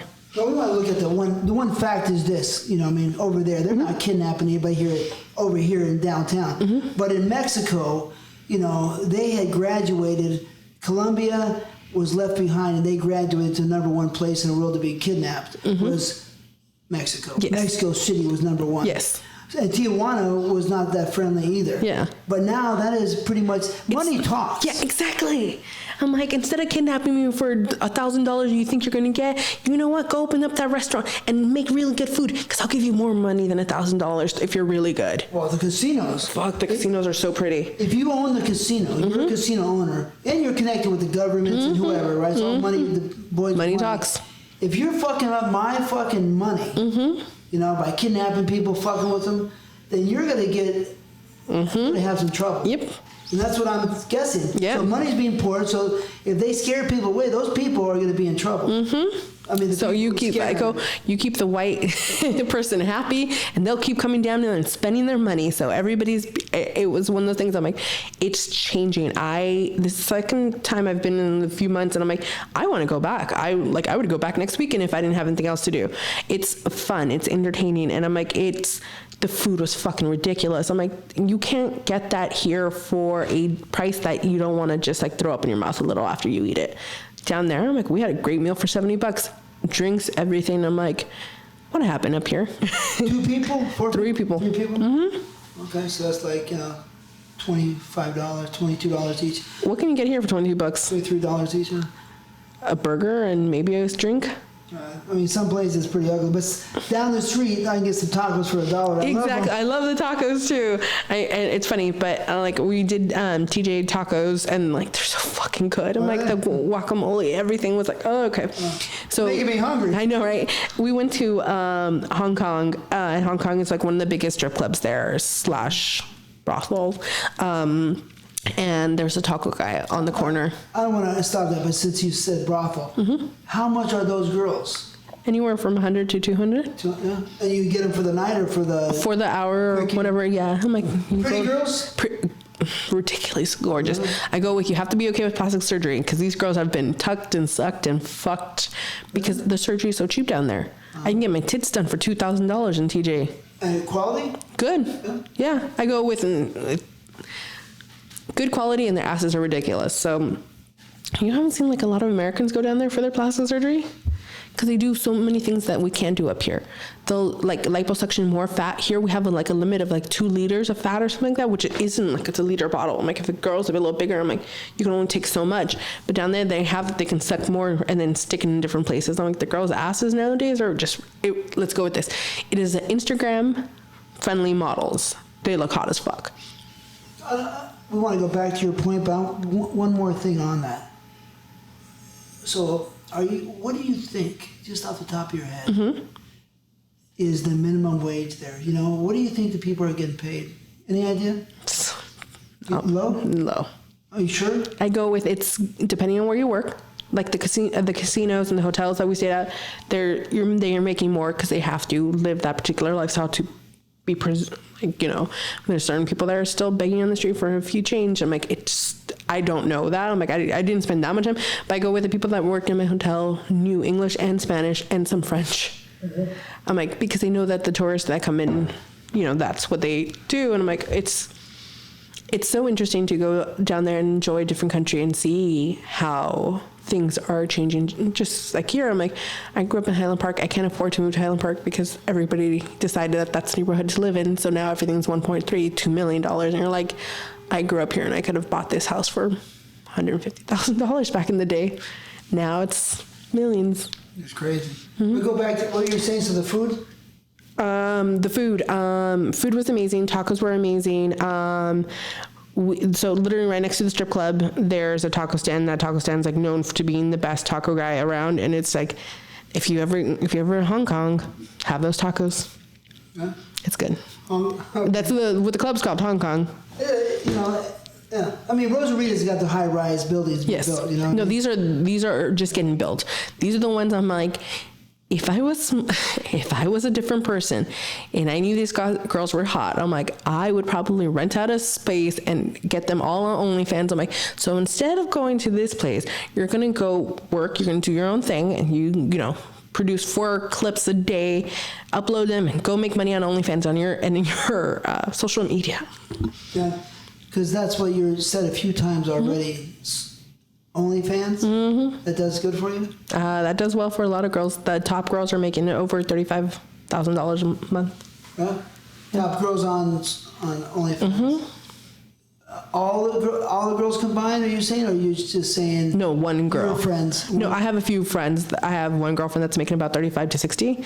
I saw one girl making 100 in like August, I believe. She made $100,000 in 1 month.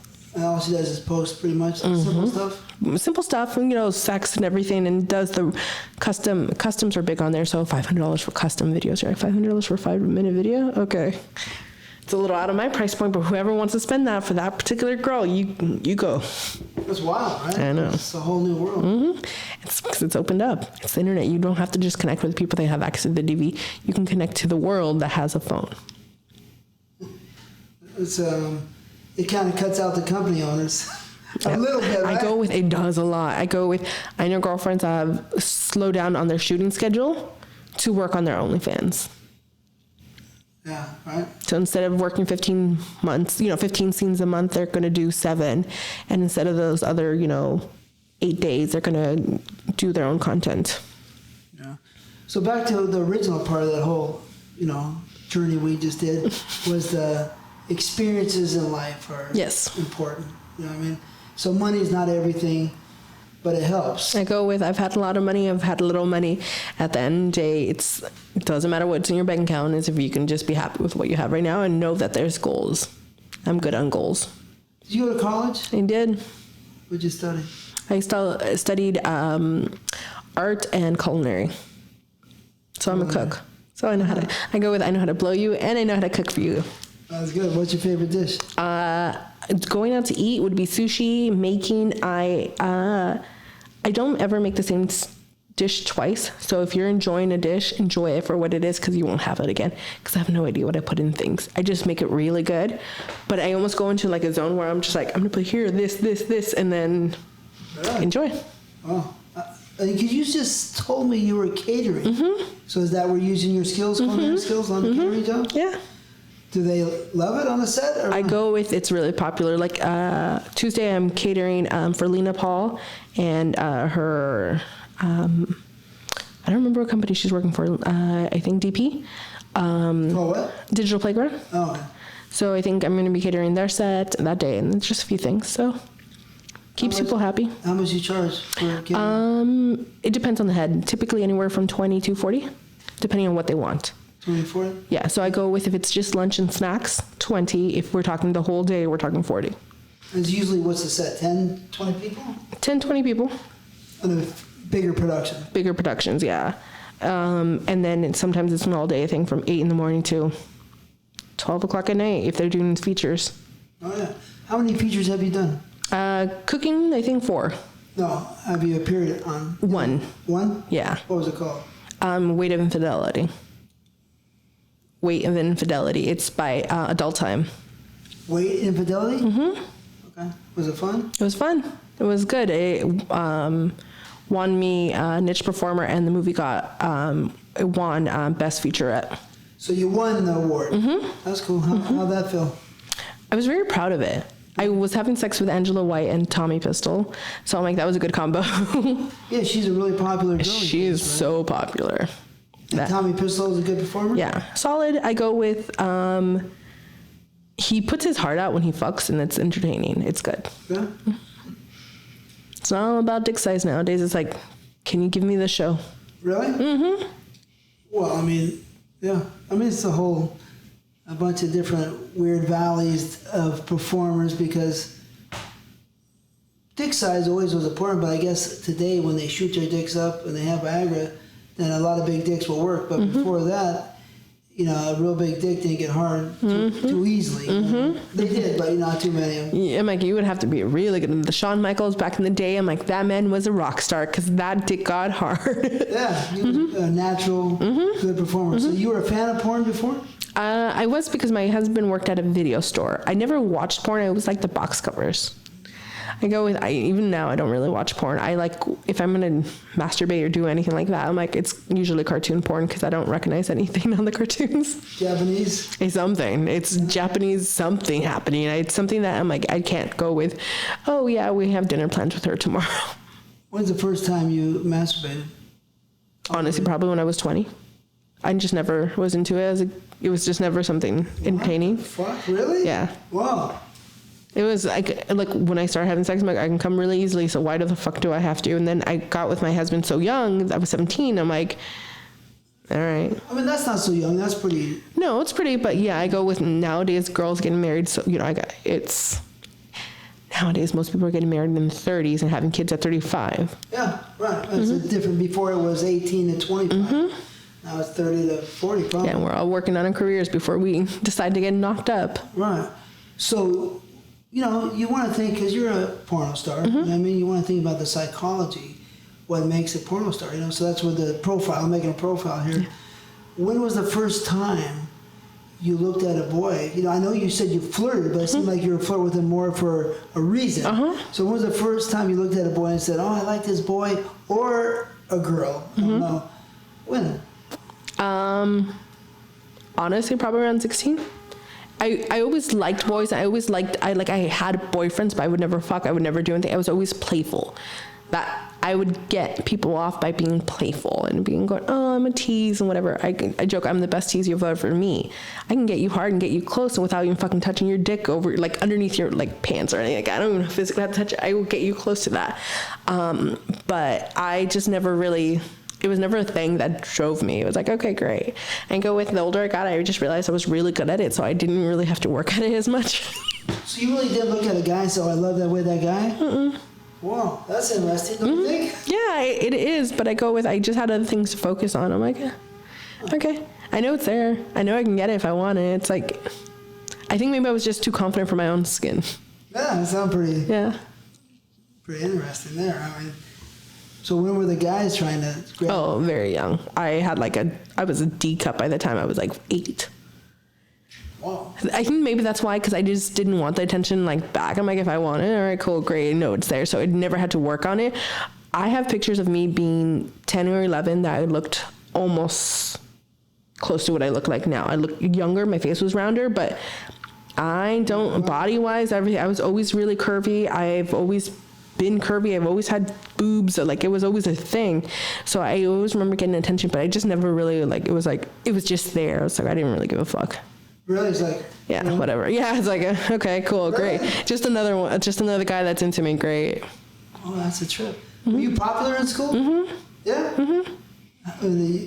Really? Huh? Yeah, it was just a big flirt. I knew I can get it if I wanted it, so I never really wanted it. Wow, you had a lot of friends in school? Yeah. That's interesting. I'm an interesting person. But you were always upbeat. You consider yourself more of an extroverted? You were very extroverted here.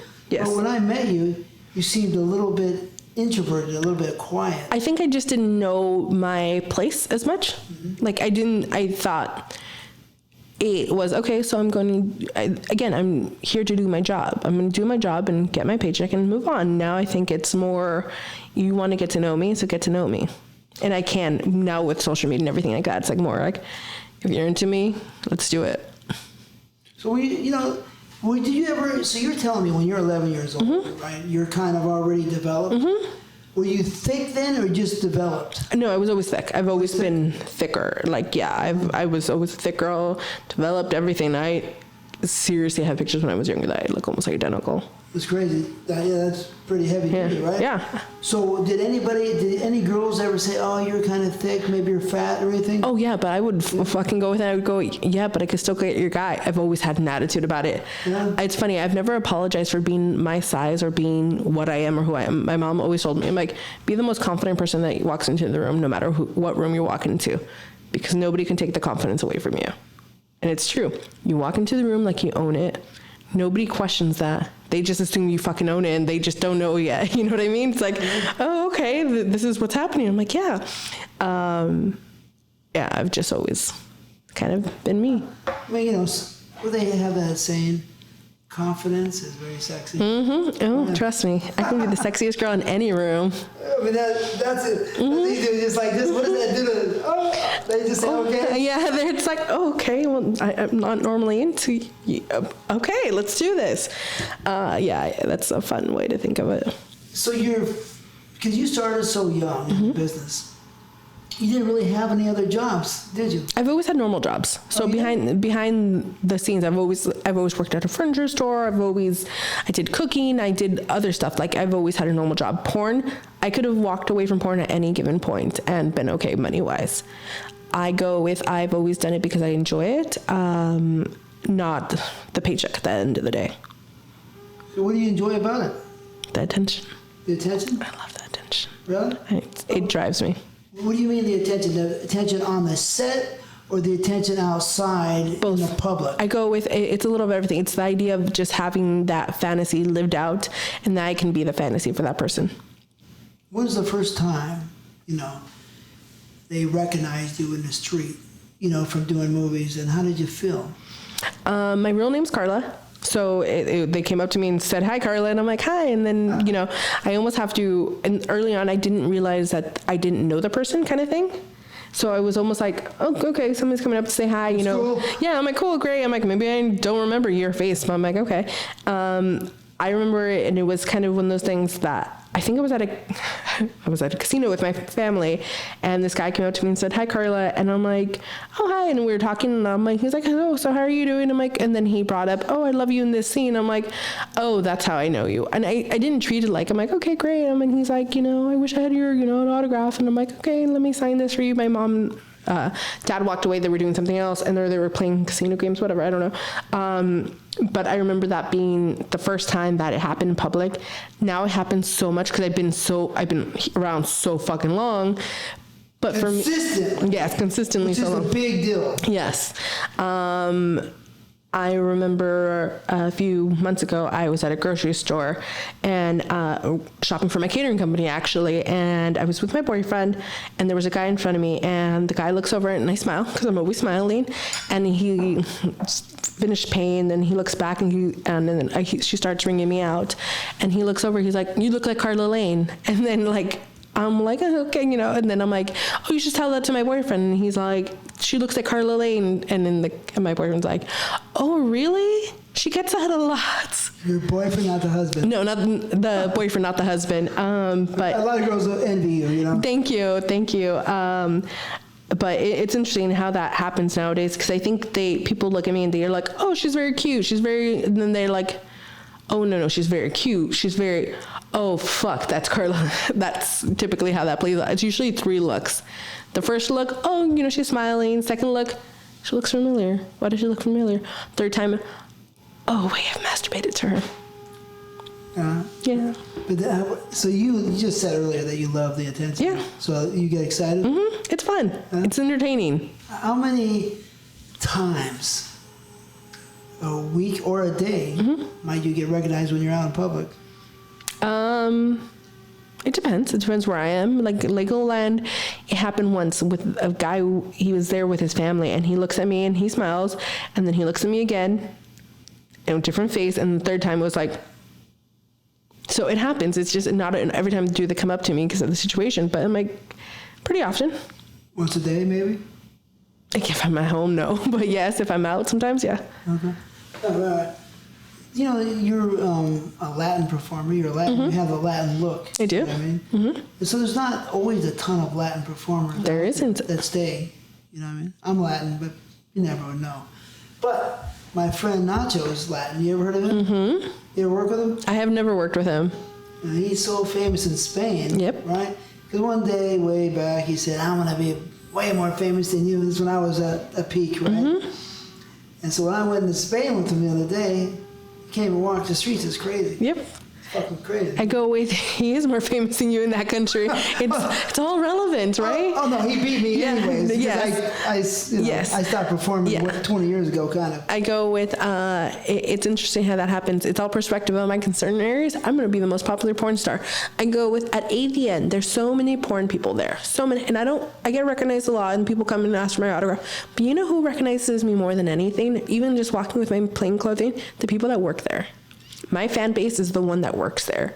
It's the security guards. It's the guy that works the, bar. It's all that. Not the guys that are spending $80 to see their favorite porn star. It's the guys that are doing their normal job, and they happen to see me. Yeah. Mm-hmm. And has any of them ever said, "Oh, Karla, I love you so much. You're the best." Can you just give me a couple examples of what they might say, the good things? I love your videos. Because of you, my girlfriend gets on top of my dick. It's always something. You look like my ex, or you look like my wife a lot. Yeah. More often than none. Right. Mm-hmm. They relate that way. Yeah, they relate to it, but I'm like, she doesn't do it up her butt, but you do. I'm like, thank you. Yeah, you do anal. Oh, I do everything. Tell me about all right, so you love anal, you like DPs? I do. What's the most wild scene you ever had? I don't know. I don't know if you would call it wild. I think... well, you wouldn't call it wild. No, I go with... at home, I got DP'd by 2 guys, and I tried double vag at home, and it kind of didn't work that much because they were really big dicks. I want to try it again with normal-sized dicks, but I have done a little of everything. Back in the day, I used to do 40-guy bukkake scenes, and it was just like, all right, it's Monday. For Jim Lane or no? Jim Powers? No, somebody else. Rob Spallone? Ross Maybe, I think. Yeah. Huh. How was that? 40 guys? Yeah. Coming on, you said you love facials. Yeah, it was a thing. I'm like, again, when you're young and stupid, you just do it because I like to show off. I want to go with, if she can do it, I can. So it was always, I like to one off people. How much did they pay you? I think it was like $600. The thing is, I wasn't supposed to be the one doing it. They hired a girl and she wasn't able to do it. So I'm like, I got it. But you wanted it. I figured, why not? I'm already here. I'm already blowing half the people there. So I'm like, why not just make it on camera? You were blowing them off camera? Oh, I was blowing like my husband and a few other, like our friends. Back then, there was just friends that you knew. And you're like, all right, Really? I'll blow you. Don't come on her face. But actors on a set. Yeah. Mm-hmm. The guys at home, you said you did a double pussy at home? Yeah. Who are these guys? Both my boyfriends. We tried it at home once. It didn't work out too well. It was just, my pussy just did not want to take that much dick. So does your boyfriends have bigger dick than your husband? Yes. Why? I mean, not why, but I mean, do you like big dicks? Do you like it better? No, I think it just happened. My boyfriend, I didn't know his dick size at all, and we started dating, and then I'm like, oh, okay, well, I'm pleasantly surprised. So, yeah. So you have the two boyfriends, and you have your husband. So these two boyfriends, are they the same boyfriends, or these were different boyfriends? The same ones I have right now. Yeah? So you got them together, you said, let's do it. It was one of their ideas. Were they friends? They get along, yeah. We went to shop for comic books recently together, so yeah, they get along. It's a group effort. It's very nice to see them. I'll show you a picture of all of us together later. I'm like, I'll show you, but we can't show the cameras on this one. I mean, even for me, it seems a little kinky, you know what I mean? You're like,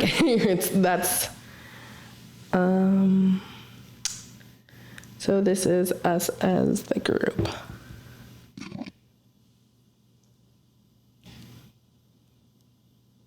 Yeah. Cool. And look at me and my smile. The one guy looks like a pretty strong dude. Is that your boyfriend? Yep. Black guy? Looks pretty strong. Good job. Thank you. That's amazing. I mean, I don't know how many girls out there would want, you know what I mean, to be in your position, to have a husband and two boyfriends on the side. I mean, do you think that's It's a lot of work, but I'm able to keep them happy. That's richness with experience. Yes. With experiences. Yes. You know what I mean? So rich in life. Yeah, exactly. I go with how to keep a man happy. You fuck him well and you feed him, and then they're happy. Yeah, you want to tell the girls out there? Please cook for your men. Just like really good food, not like the shitty food on the boxes. Like generally cook what they're into, and then have really good sex with them after. Yeah. It keeps every fucking man happy. It's the easiest thing in the world. I wish we were fucking taught that in school. How to keep men happy, how to keep people in relationships happy. It's all fucking communication. Don't fucking lie about what you're doing. Most people are okay with the fuck you're doing anyways, but we don't like the idea that you don't tell us. You can get more in trouble that way. Then you're like, hey, so there's a girl in the office that I really want to bang. It might be a one-time thing. Are we cool with that? Yeah, just make sure she's, tested or whatever, because you're not bringing back whatever she has, because if she's sleeping with you, she's probably sleeping with more people in the office. If you would just have the fucking conversation instead of just going with, so my husband's cheating on me. A lot of people. I found out because I had gonorrhea. You've never heard that story? Oh, no. There's a few times where you're like, my husband of 15 years, and I didn't know he was cheating on me, but I found out because I had gonorrhea, and I'm like, oh. But if your husband just told you he wanted to go bang somebody else, and you would have been like, okay, well, I'm getting my nails done anyway, so enjoy. What? Enjoy those 5 minutes that you have, because let's be honest, that's as long as you're able to keep your dick up. Not me. No, I go with, but those are the conversations. I'm like, most people just don't have them. Yeah. Well, the few people that I've asked this question to, you know what I mean, regarding, partnership, communication is the number one. Yep. So you never know what your partner might say. Yeah, it's one of those things. I'm like, it's not always easy, but if you're able to get a point how you feel and what's happening, it's easier to deal with anything. Who's your favorite actor to work with? Angela White. Oh, that's an actress. Oh, actor, boy? But that's, on that point, Yes. Angela White. Yes. She's very popular today. Yes. Why is she your most favorite? she has a sexual energy when she's on camera. She doesn't give a fuck, and that's hot. It's not how pretty she looks. You know, pretty girls are great and she looks fantastic, but at the end of the day, she'll do whatever it takes to enjoy herself in the scene, and she doesn't care how maybe not perfect it is, if it means that it's a good product. Yeah. Yeah. Is she pretty? She's gorgeous. Gorgeous? Mm-hmm. I see the picture. She looks... She's very cute. The natural boobies, the face, everything. I think that's the accent, but I think the eye contact she has with you when you fuck is sexy as fuck. That's most people when they fuck, they don't do eye contact. They don't do that connection. They do the actions. I'm like, if you can talk like this and you can do it while I'm stroking your dick, that's hot. Versus me just stroking your dick like this. When I used to look at the girls like that, what do you think they did? Oh. A maniac. Yes. Listen to me now. Don't yell. But yeah, I think that is a general connection to actually enjoy sex like that is impressive. So she is just an animal. Yes. Pretty much. Behind closed doors. Yeah, that woman. Behind closed doors? Well, you know what I mean? As in, like, behind the camera or things like that. Like, it's the sex point. It is literally all, let's do it. Yeah. So, I mean, you know, it's good to hear that the real people. Yeah, the connections. And it's just not a bullshit connection that you do. And as soon as the camera is off, you're like, oh, I don't like fucking you anyways. It's the intimacy that you can have on camera is impressive. Yeah, sometimes it's there. You know, on features, sometimes it's a little harder. Because it's a long fucking day. A lot of people up your ass, you know what I mean? But I mean, yeah, it's good for me to hear that a real person, a real sexual beast, like myself, you know, gets the proper acknowledgement. Yeah. You know what I mean? Like she does. So who else? So actor. Man. Actor guy. I liked having sex with all the performers. I'm a big fan of Derek Pierce. Muscular guy, really hands, tattoos, everything. White guy? Yeah, white guy. Not the biggest dick in the world, but he fucks like he means it. Like it's... The energy is good. The level of energy, and it keeps throughout the scene. Another guy, like he's my favorite. But is he a newer guy? No, he's been around for like 10 years or something like that. Another one is Sterling Cooper. Another white guy. He's European, but the connection, I go with the stamina throughout the whole fucking scene. I don't want it to be, if there's technical issues, which it happens sometimes, I don't... As in hard, soft? Hard, soft, or the camera gets in the way, or something gets bumped, or something gets moved, or we have to stop for outside reasons besides just fucking. I don't want the energy to drop when we come back. It needs to be the same level of energy. Because sometimes you see, and we've seen it fucking time and time again, where it's like, yes, and then like something had to happen, and then we come back and it's like, yeah, yep, I'm like... I understand, like, it's hard to get there, but I'm like, our job is to be that performer, so be that performer. Yeah, well, you're pretty serious about your scenes then. I try to be. I go with, I want to enjoy it and I want to be good, but I want the person that I'm doing this for to enjoy it as well. But you've been around now, so you're a professional. I try to be. Right? I mean, no. Yeah. You're a professional. It's not like you're a youngster doing it. No. You're a professional. You're experienced, soiled. You know what's going on, right? And you know that if it looks good, you're going to look good. Yeah, exactly. I mean, it doesn't look bad on you. So exactly. I'm sure it's important, especially at this point in time. Yes. But let's talk about those actors. Were there any actors maybe 15, 14, 13, 11, 12 years ago that you thought were the best back then? Back then, CJ Wright would probably be one of the ones I go into because what he created was still something that gets jacked off to right now. I liked Mark Anthony. I liked all those kind of guys back then. I like the ones I had connection with. I'm horrible with names, but I go with any dick I had a connection with, I was down for, and I would like, okay, let's do this again. But like, I liked classic dick. Like, that was the thing. You liked classic dick? Yeah, like the guys actually knew what the fuck they were doing back then. Oh, okay. So you think the guys in the earlier days knew more what they were doing compared to today? Almost because they had to, because there was stuff, but it wasn't just like, hey, I'm gonna pop this pill or shoot this I'm like, there's options now to make things work.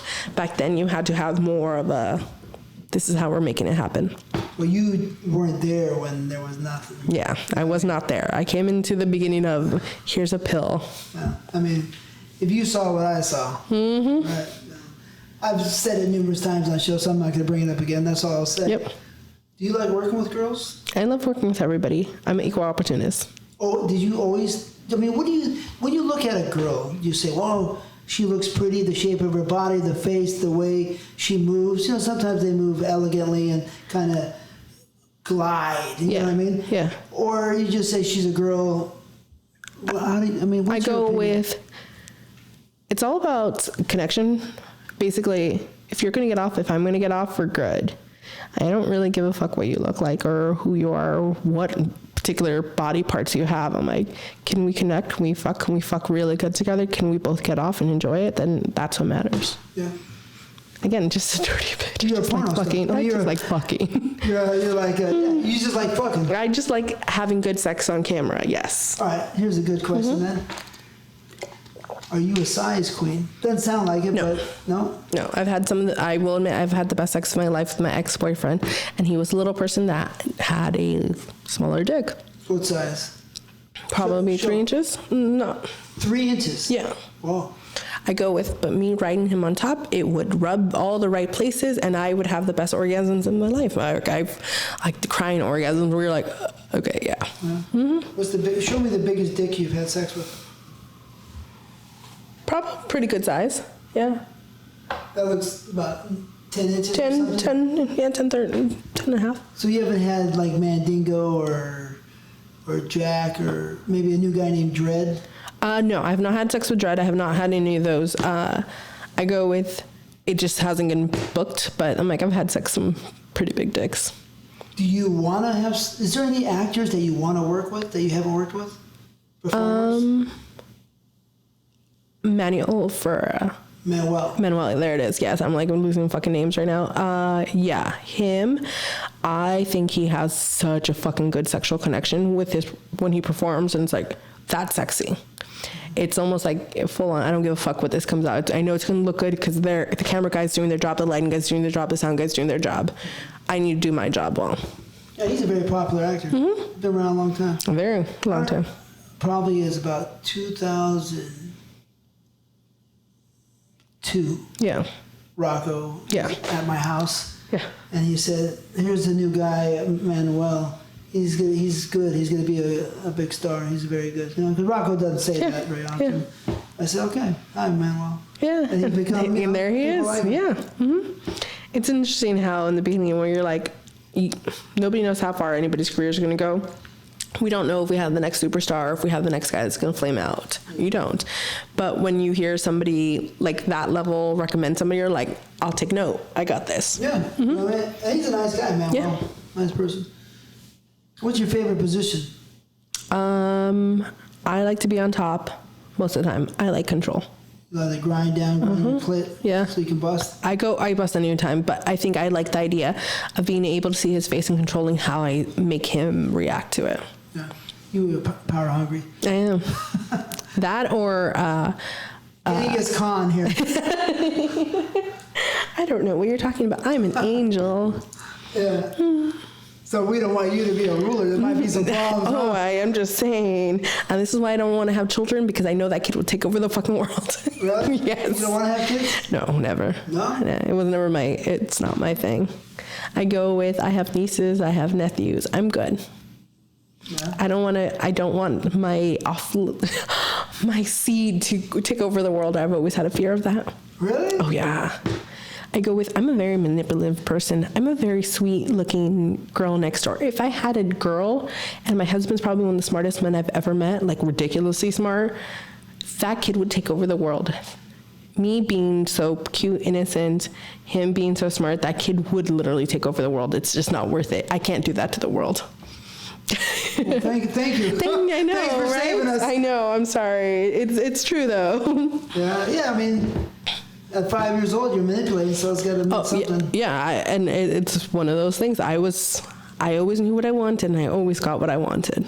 And you might be scared of your own child. Oh, fuck yeah. That little kid would be the devil. I'm like, no, thank you. Damien, right? Yep, nope. I've seen that movie. I'm not making that a real thing. So cowgirl's your favorite position. Yeah. You love sucking dick. We already know Yep. that. Have you come more at home? Is it easier to come more at home, more times at home, or is it more exciting on the set? I'm more excited on set because I know there's a certain time, so I can, like, at home it's like 1 or 2, and then you're like, all right, well, let's go make dinner. You know what I mean? It's like, it's normal. Like, most people, porn stars have porn sex. We do. Once in a while at home. Most of the time that's left on set. I'm like, when we go home, I'm like, at least from my world, and I go with, cool, I'll get him off, I'll get me off, and then what's for dinner? What are we doing? We have to go to the, we have to go pick up this poster. We have to do normal shit. Like, our life is normal. Yeah. So yeah, I have good ones at home, like quickies, but if I have a lot of orgasms, it's usually on set. I mean, we kind of asked that question a little bit. I just want to confirm it. What's the wildest sex you ever had? You kind of said, but kind of not. Yeah, it would. If I'm gonna go wildest, okay, let's go with dirtiest. Okay, we'll go with dirtiest. I have had sex with 15 girls, and then I've had, like, it was a giant girl orgy, and that was probably the dirtiest sex I've had because everybody was doing things. Like, girls were getting fisted, girls' butts were getting fisted, girls were doing this and that. It was just, the room smelled like sex when you left, and that was pretty impressive. It could be a rainbow of scents. Yeah. Yes. Right? Yes. Especially they're doing anal. Ooh, there was a lot of things going on, but I go with that was probably one of the wildest, dirtiest ones I've done recently, yeah. Yeah. 15 girls orgy. Mm-hmm. Just girls. Mm-hmm. So the girls are the nastiest. Mm-hmm. Okay. Sounds good. A girl fisted me for the first time. Her first time. Really? Yeah, she's never fisted a girl. I'm like, just fist me. She's like, wait, what? I'm like, just put it in. You got this. You can use lube if you want, but you could also just spit on it. It's fine. I like the way your voice sounds, so give me a couple of things you might spout out when you're getting fucked, Oh, yes, let's make dinner after this. Are you serious?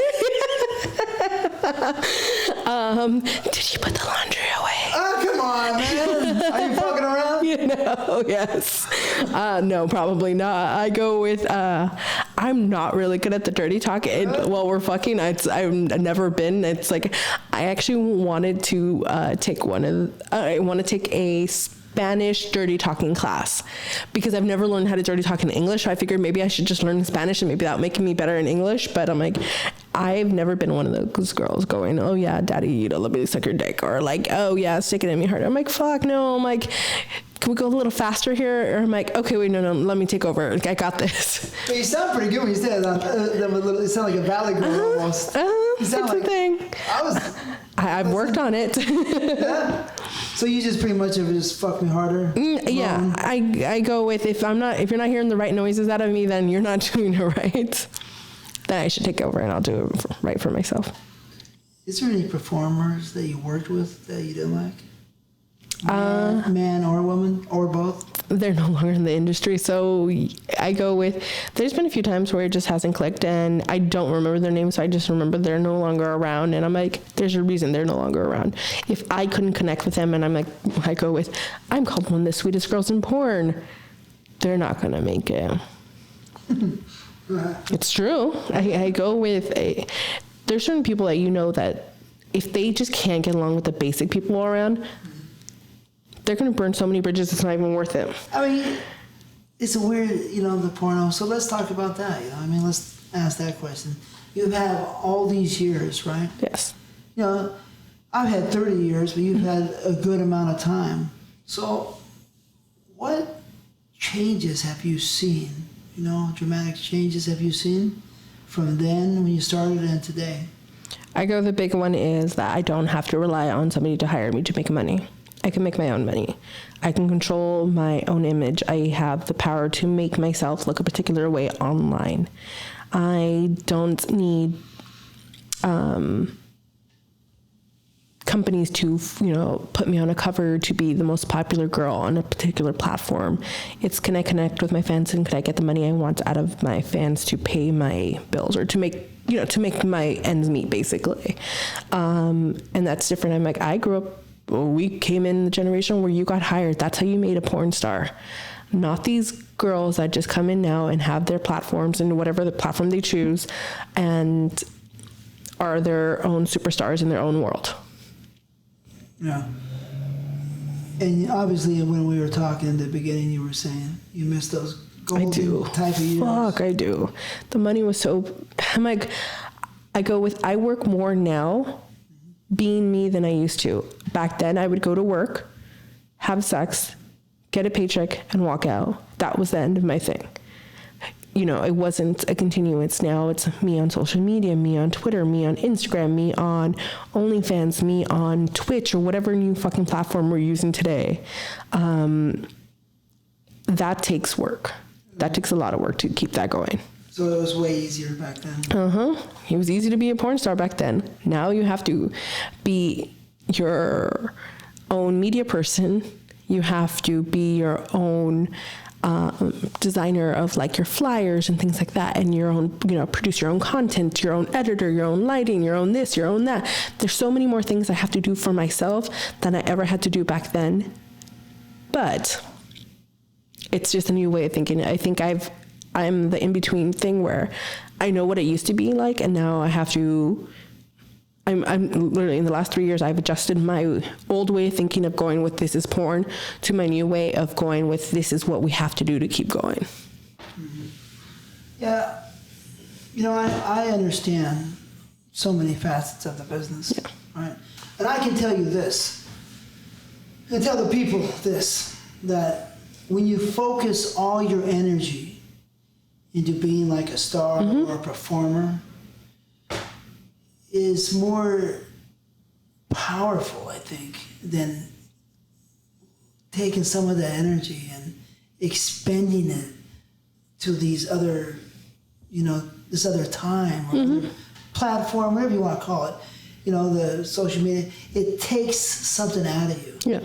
So you might not have, the same emotion and love possibly, because now you're a company and your brain and body is almost distracted a little bit. It's difficult. Like, I hired a personal assistant. I need help being me.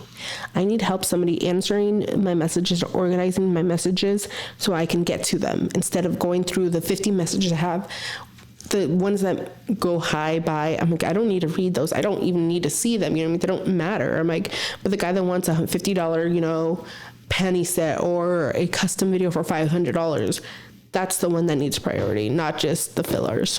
Yeah, my opinion on that is as many assistants as it takes that makes sense. Yep. Do it. That way you can have peace and give better work. Exactly. So I even hired a home organizer to come to my place and clean my house and organize my house, because that takes a few hours, sometimes a week, to upkeep and things like that. Those few hours I can make more money being me than I can do cleaning my house. So I have somebody that comes in, organizes my shit, puts things where it belongs, cleans my stuff up, and I love her and she's amazing. She's changed the way I do business because she organized all my work stuff too. Everything has a place.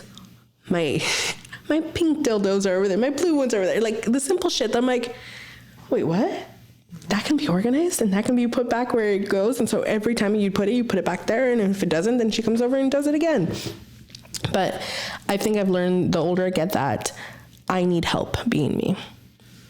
Well, we have to look at, like you're saying, is time is money. Mm-hmm. And today, maybe when you get older or maybe you have more things going on, but it seems like sometimes the time just... 15 years have gone by so fast. I feel like I was just in your office collecting a paycheck and sitting down in your fucking, and I was wearing a yellow fucking dress the first time I met you. And I remember you're sitting there and I saw all your AVN awards. I'm like, oh my God, this is cool. And I'm like, that day fucking just blinked. Now we're here. Yeah.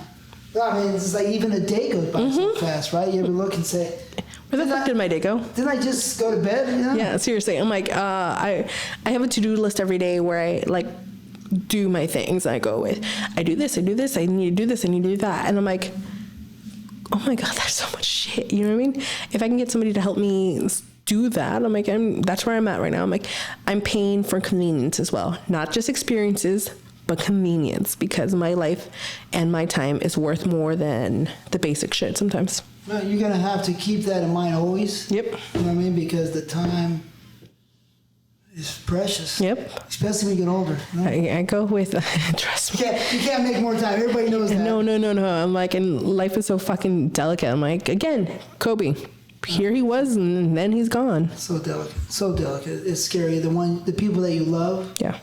You know, that love you. You know, you gotta make sure that you hug them, kiss them, and tell them, because how hard it is, you know, when they're gone. Yep. I go, and we don't know. We've had a lot of friends in and out of this industry and just in life be there and be gone, and we didn't appreciate them. We could have gone out of our way by even sending them a fucking text message saying, hey, how are you doing? And we don't, because we're busy. So if we had more time, because we hired other people to help us with that stuff, or got more organized, or whatever the fuck it is for you, I'm like, yeah, whatever helps you move and feel better. Whatever helps you move the needle, basically. Yeah. So how many awards have you won in total? I have 3 awards. I have BBW Performer of the Year in 2016 from AVN. I have on that award, because in my heart, right, the Performer of the Year, because I'm a performer. Yeah. You know, but deep down, performing for me was the big deal. So I'm performer from the soul, right? Like the fuck. Yeah. There's a maniac fucker. Right? How did it feel? Amazing. It was the idea that what I did mattered. And I think that was a big thing. And in that they saw what I did mattered, and what I was producing was good enough to win that award. That was the first one. And it was funny because I lost to my best friend for a few years. And I joked with her. She wanted a 3rd time in a row I would steal it from her. And we're BFFs, and it's not one of those things, but I would go with April Flores. She has really bright hair. Flores is obviously, she's another Latina. Yes, she's another Latina. You have a thing going on with that, but yeah. And then I won Niche Performer of the Year 2019, and that one was really excited. That one was the year that kind of everything blew up, and it made it more possible for a plus size performer to be out there. This is AVN? Yeah. Okay. I've only won AVNs. I go with I've only won Oscars. Sorry everybody else. I love awards, you. No Globe Awards. Yeah, no, sorry everybody else, but that's the one. And I like them all. Yeah, no, Mike, I go with and then I got my Hall of Fame award. Yeah. That's cool. Congratulations. Thank you. Which one is the best one for you? Hall of Fame. Hall of Fame? Yeah. I go with, I had a few people come up to me when they heard I won, or got inducted, whatever it's called for them. They would come up, they're like, you're a living legend. I'm like, oh, okay, I don't know what this means. I thought it was like a fucking joke. I'm like, okay, cool, thank you. And they are explaining right? No, and they explained to me, I'm like, you're still in the game, and you still won. You still got the Hall of Fame. You're in the Hall of Fame, and you're still doing your thing. And I'm like, it's a sports term. I'm like, oh, fuck, okay. So that's what that means. They're like, yeah, you're technically a living legend. I'm like, that's so weird to think about yourself in that way. I'm like, okay, you can call me that, but I'm not going to use those terms. But right, technically. Yeah, technically, yes. In those wordings, yes.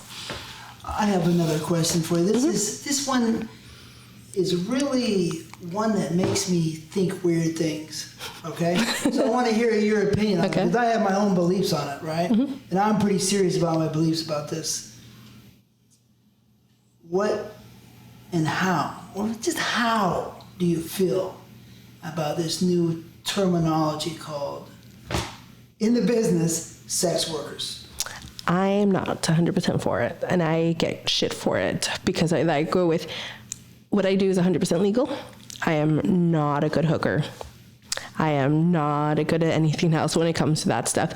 I am a performer. I pay taxes. I have to file my paperwork. My company has a name, everything.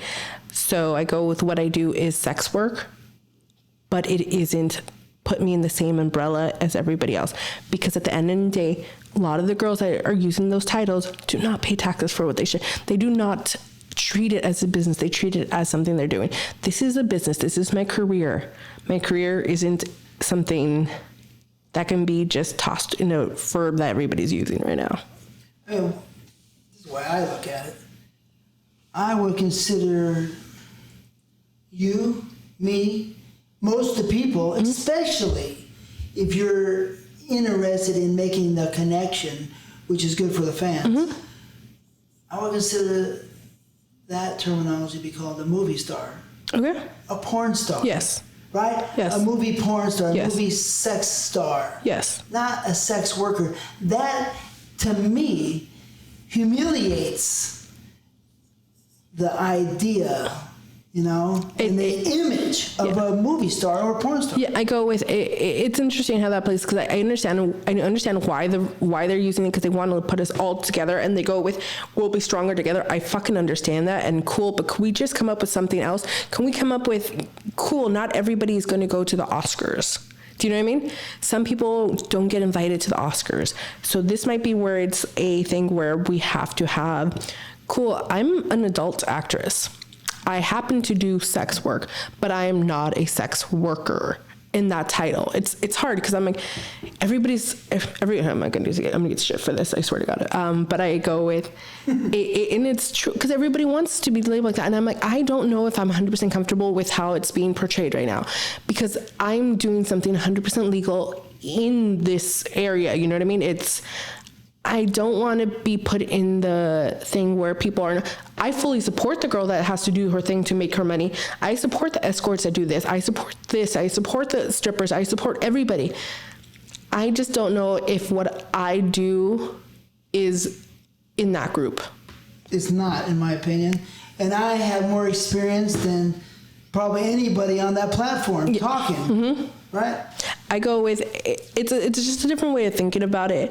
I'm just not 100% for it. I go with maybe if we use different terms or something like that, but it's just, I go into, unless we're making everything legal, let's make prostitution legal. Let's make everything fucking legal. Then we can all be sex workers. Well, I still wouldn't consider you a sex worker then. I would say that you're a movie star because you're making movies. Fantasies. On film, on, fantasies. If you're in a prostitute, which is, okay, that's great. Yeah. You're selling yourself in private to somebody. Yeah. So you're not a film star. Yeah. You're just an escort, a private person. If you're a stripper, you're your own entity. You're a stripper. You're a dancer. You're a showgirl. Yeah. That's different. They're all different. I know. So it's hard, but it's funny that conversation's coming up more and more, and I get a little backlash because I'm not 100% for it, and people are like, you should be, but I'm like, I also have my own opinions when it comes to this, and I don't want to be told. You're being bullied. I don't want to be told what I am or who I am or what I need to identify. I've never done that in any fucking genre, so I'm like, we're not going to do this here either, so. I mean, you're a experienced person, you're, what do you want to call it, like a veteran, you know what I mean? Veteran, a movie star veteran. So nobody can fucking tell you shit. And I go with if you want to use those, good, but I will not self-identify as that. Yeah. Yeah, and I'm not putting anybody down. No, not at all. You go do you. Or trying to alienate somebody. No. But let me tell you something. If I was a kid, right, like I was a kid at one time, I was watching movies and I said, oh man, I want to be a porn star. It's great. I love those girls. I love it. But you came to me and said, you're a sex worker. I'd be like, yeah, exactly. I'm not doing that. I'm not a sex worker. I just want to have some fun with the girls. Yeah. Right? And I'm a movie star. I would say I'm a movie star, but it was just like, it kind of hurts it if you're making movies. Anyways, that's that. That was a touching subject. Yeah, I mean, I know.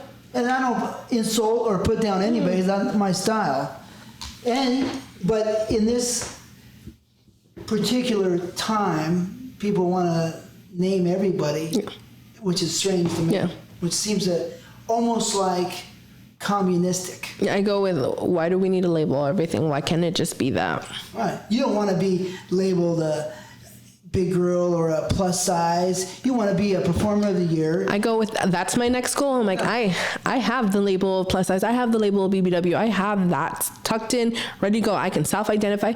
I just want to be me.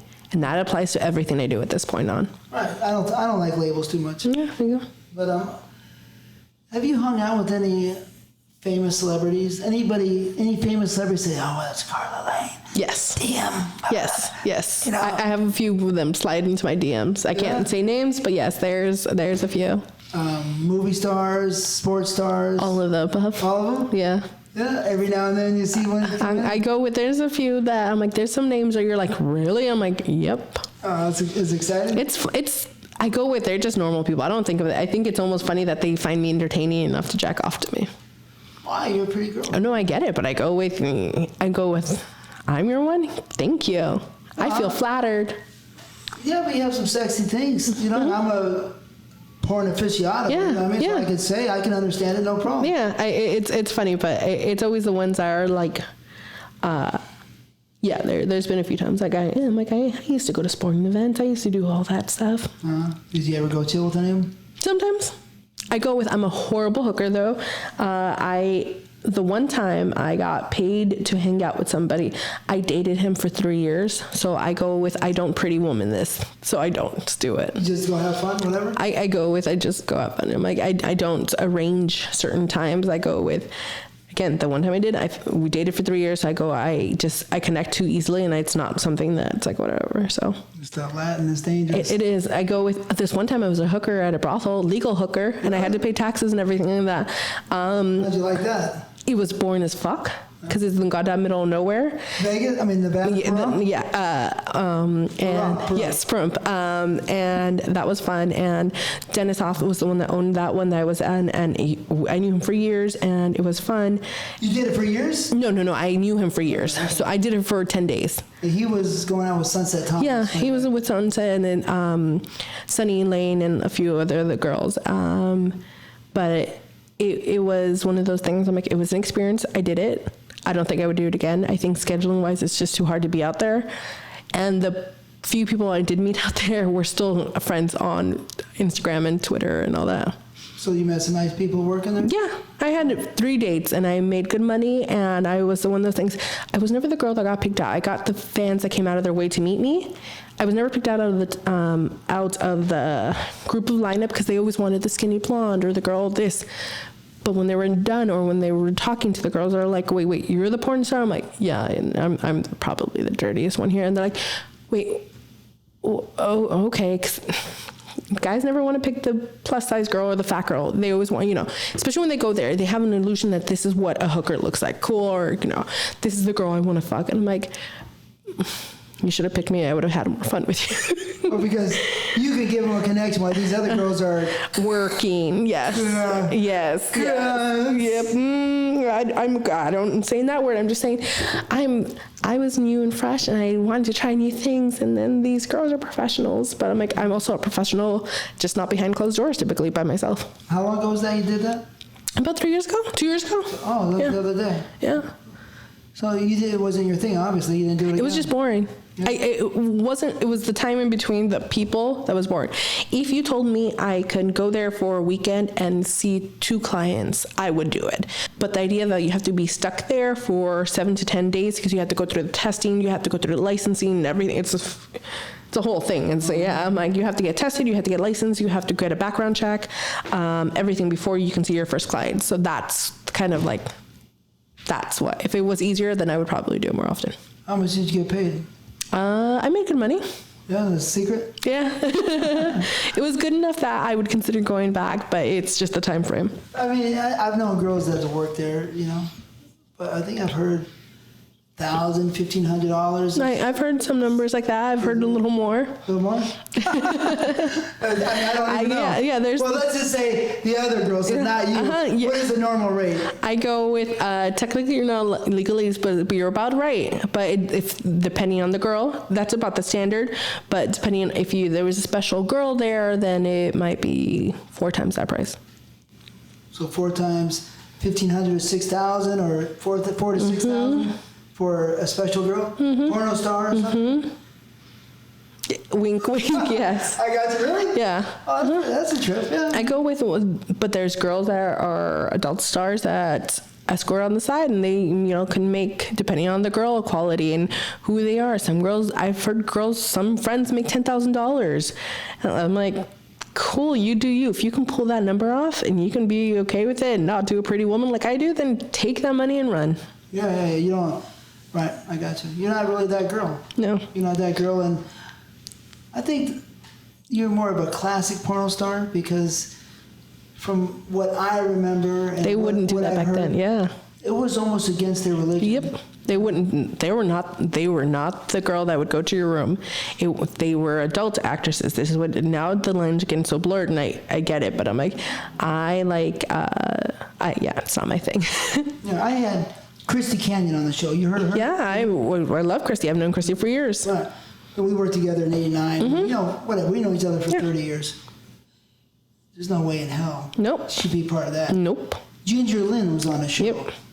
She wouldn't be part of that. I go with, and these offers were back in the day. I've heard ridiculous numbers, and they're like, wait, for 1 hour you want it? And most people would go look at it. I'm like, I had one guy offer me $10,000 for an hour. $10,000. Do you know how much the average person that works down there makes in a year? The average income in America for a couple is $52,000. For a single person is $32,000. I would make what they make. 4 months. Yeah. In an hour. So I get it. I get the drive of it. But for me, it's just not. It's not. I've heard stories, right, from high up there. It's strange. We don't know for sure who would, who wouldn't. You know what I mean? But I've heard stories of some pretty, and I don't say pretty, I mean beautiful movie stars, girls, mainstream, that will sometimes charge $500 to $1 million for a night, right? And then, I've heard those stories too. We know that the Middle East or wherever, the prince and those guys used to pay money. Ooh, I've heard stories about that one too. Yes. But that's not this show. But anyways. But back in the day, yeah. But yeah. Yeah, the people back in the day, that was not the mentality. No. No way, no how. No, that wasn't your thing. Now it's different, and now it's out there. I just go with, if you can do that, all power to you, baby. If you can rock that, go for it. But I'm like, I fall in love. I really pretty woman this shit, and it's not even fun. Really? Yeah, it's so bad. Wow, that's crazy. All of a sudden, I'm like, we're in love and everything. I'm like, wait, no. This was an hour of my life. Oh, really? I can't separate that. But it's funny. As soon as the camera's on this, we can fucking have the best time. I can tell you I love you while I'm fucking you. Not a problem. And I can walk away. Not a camera. It's like, Well, I mean, what do you think that attributed to? I don't know. I wish I knew, because I would have more money if I did. Latin blood. I mean, maybe. I always joke, if I was a better hooker, I would be driving a better car, but I'm not, so I'm going to drive my Prius. What's the most you ever made in a month working as a porno star? Probably about 35. 35,000? Yeah. That's exciting, though, right? I'm like, those are not the numbers are happening right now, but I'm like, those are it's not a outrageous thing. I'm very honest about my numbers. Like my OnlyFans, I can make anywhere from $8,000 to $10,000. On my website, it can be anywhere from $1,200 to $2,400 on this and this, and it all adds up. I'm like, cool. Go November. My husband and I combined made $26,000. That's a comfortable life. Yeah, it's a comfortable life in LA. And if I lived somewhere else, I would be loaded. Yeah, right. Well, yeah, 26,000 is going to be about 320,000 a year. But that's the high. That was a higher one. But right, 35,000, and you made a lot of this when you were 18 or 19. So what did it feel like? Like it was a superpower, and it wouldn't go away, and then one day it went away. Yeah, that's what porno does. There's stories in the business that you don't know, that the people from the 70s and from the 80s, up there, and then I go with have a good investment profile. Don't spend it all. Try living off 20% of what you make with your paycheck, and the rest of it save it, because that's going to be your long-term. 20% should go to your taxes, 20% should go to your future, 20% should go for now, and then the rest, have fun with it. I think that's pretty fair. The best, I think, if it was possible, if you can spend, if your total expenses were 15% and you could save the rest, that's a dream. That's ridiculous. I go with, my husband and I do 15% of our income towards retirement. That's our goal. That's what we do every month. That's what goes away. And then 20% goes in a bank account for taxes, because I just spent $12,000 on taxes last week.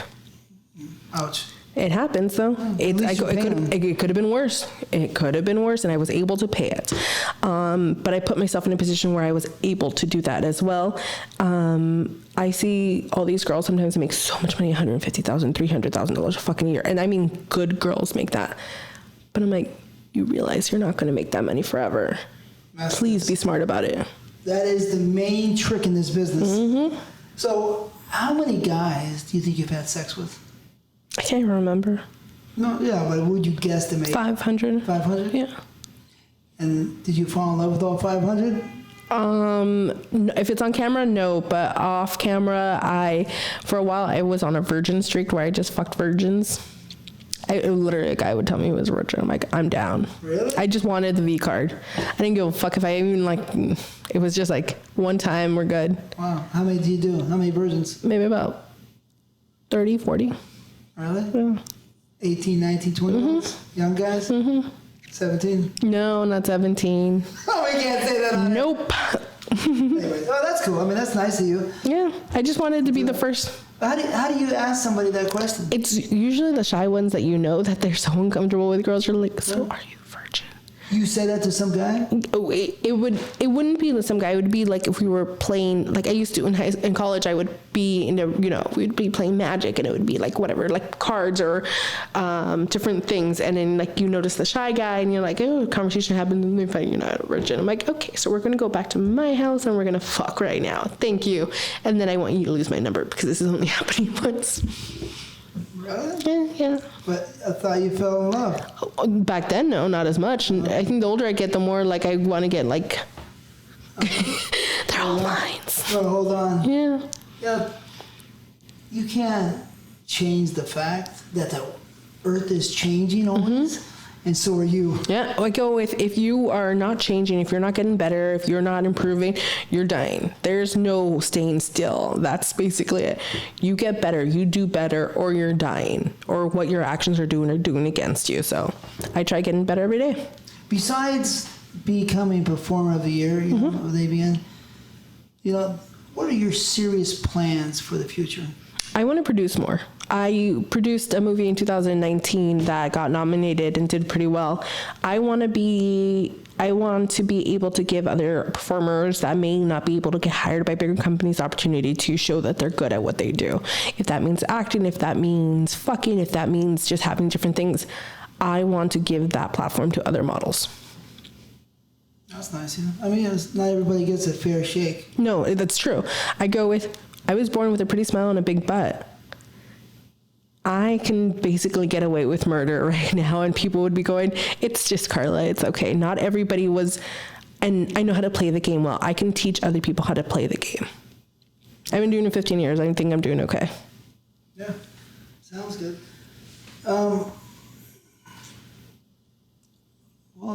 We're almost done here. Okay. Evasive Angles was one of your favorite companies? It was. It's still one of them that I remember working for a lot. Who else is a company? I mean, are we at the top, number one, or is somebody in my way? Back then, I think it would be you and then CJ Wright. But he didn't really have a big company. He didn't have a big company, but it's just the way he produced things. The amount of time he put into the productions was something that I've not seen for years until recently with Shape of Beauty. Yeah, okay. That's cool. He seemed like a nice guy. Nice guy. I'm like, he's got him in nowhere, probably working out, doing his thing. He had a normal life after this, and that's impressive that you can just walk away. Yeah, I mean, he liked the bigger girls, right? And I was small for him. Right. Yeah, right. You're not very big. Right? But I think it was very strange because, not really strange, but believe it or not, I created many ideas in many markets, you know what I mean, in the business. And after the BBWs, I started putting them out. Then I remember. people started... Oh, I'll give you credit for that because you did put some stuff out, and then one thing, and I will repeat this again, you did it in a mixture, and you didn't just put the fat girls in a video. You put like in their own video, or the bigger girls, whatever you want to call them. You didn't just, here's your DVD. It was a mixture. So you had the Latin girl with the big ass, you had the white girl with the big ass, you had me with the big ass, you had the black girl with the big ass, and you put them all together and you called it a product, and that product sold. That wasn't done, and it's not being done right now either. Basic Bands was a cool company. Yeah, it was. So this is the last question. Okay. Our time is almost over. And I want to thank you again for working in my movies. You're doing a good job. You know? Thank you for having me. You did probably about, I'm guessing, 10 movies. I think close to that, right? 10, maybe 12. Yeah, Maybe 12? we worked together for a while. Yeah, you have a Big Butt All-Star. Yeah, You got to be special to become the Big Butt All-Stars. Thank you. But That was my first showcase. yeah. Yeah, What do you mean by that? showcase when it's just all about me. Oh yeah, right. Yeah. Did you ever go dancing, strip on the road, dancing, featuring? No, I've never been a good stripper. I've done stripping, I've done like one-time things, but I think scheduling wise, it's so hard for me to go on the road. I have families, obligations and things like that. I have pet chickens. I can't just be on the road every week. I understand, yeah. Or every other week or once a month. Once a month, maybe. Honestly, I could probably do once every other month and get away with it. But this week I'm going on vacation, and then in a few weeks I'm going on vacation again. And then it's hard to do it because I have to hire people to take care of my shit when I'm gone. Where you going next week? I'm going to Portland. Portland? That's the 5-way? The 5-way is in May. In May, where are you going? Hawaii. What island? We're going to Waikiki, so we're going to the big, Honolulu. Yes. Honolulu. That's cool. I like it. It's nice. Yeah, it's nice, and we're gonna. I'm the only one person that's been, so we're gonna probably stay in Waikiki and do the city experiences, and then go out to the falls or the stairs for the day. They have that one side of the island that's the big waves. Well, I can't remember what it's called, but yeah. What's that? Yeah, there's a lot to see there. Yes. Should be fun. I hope you have a wonderful time. We will. You have all this experience now. Could you tell me in 2 words, explain or describe your experience in the business in these last 15 years in 2 words? Unexpected. Unexpected? Is that 1 word or 2 words? I don't know. However, we can splice it. I go with Slice it. unexpected. That's it? Yeah. Yeah. It's so much, and so things are changing so fast, and it's keeping me on my toes. Anything you might want to say to your fans? Thank you for watching. Keep jacking off to me for another 15. Thank you, Karla Lane, so much. Thank you. TTBoy TV out.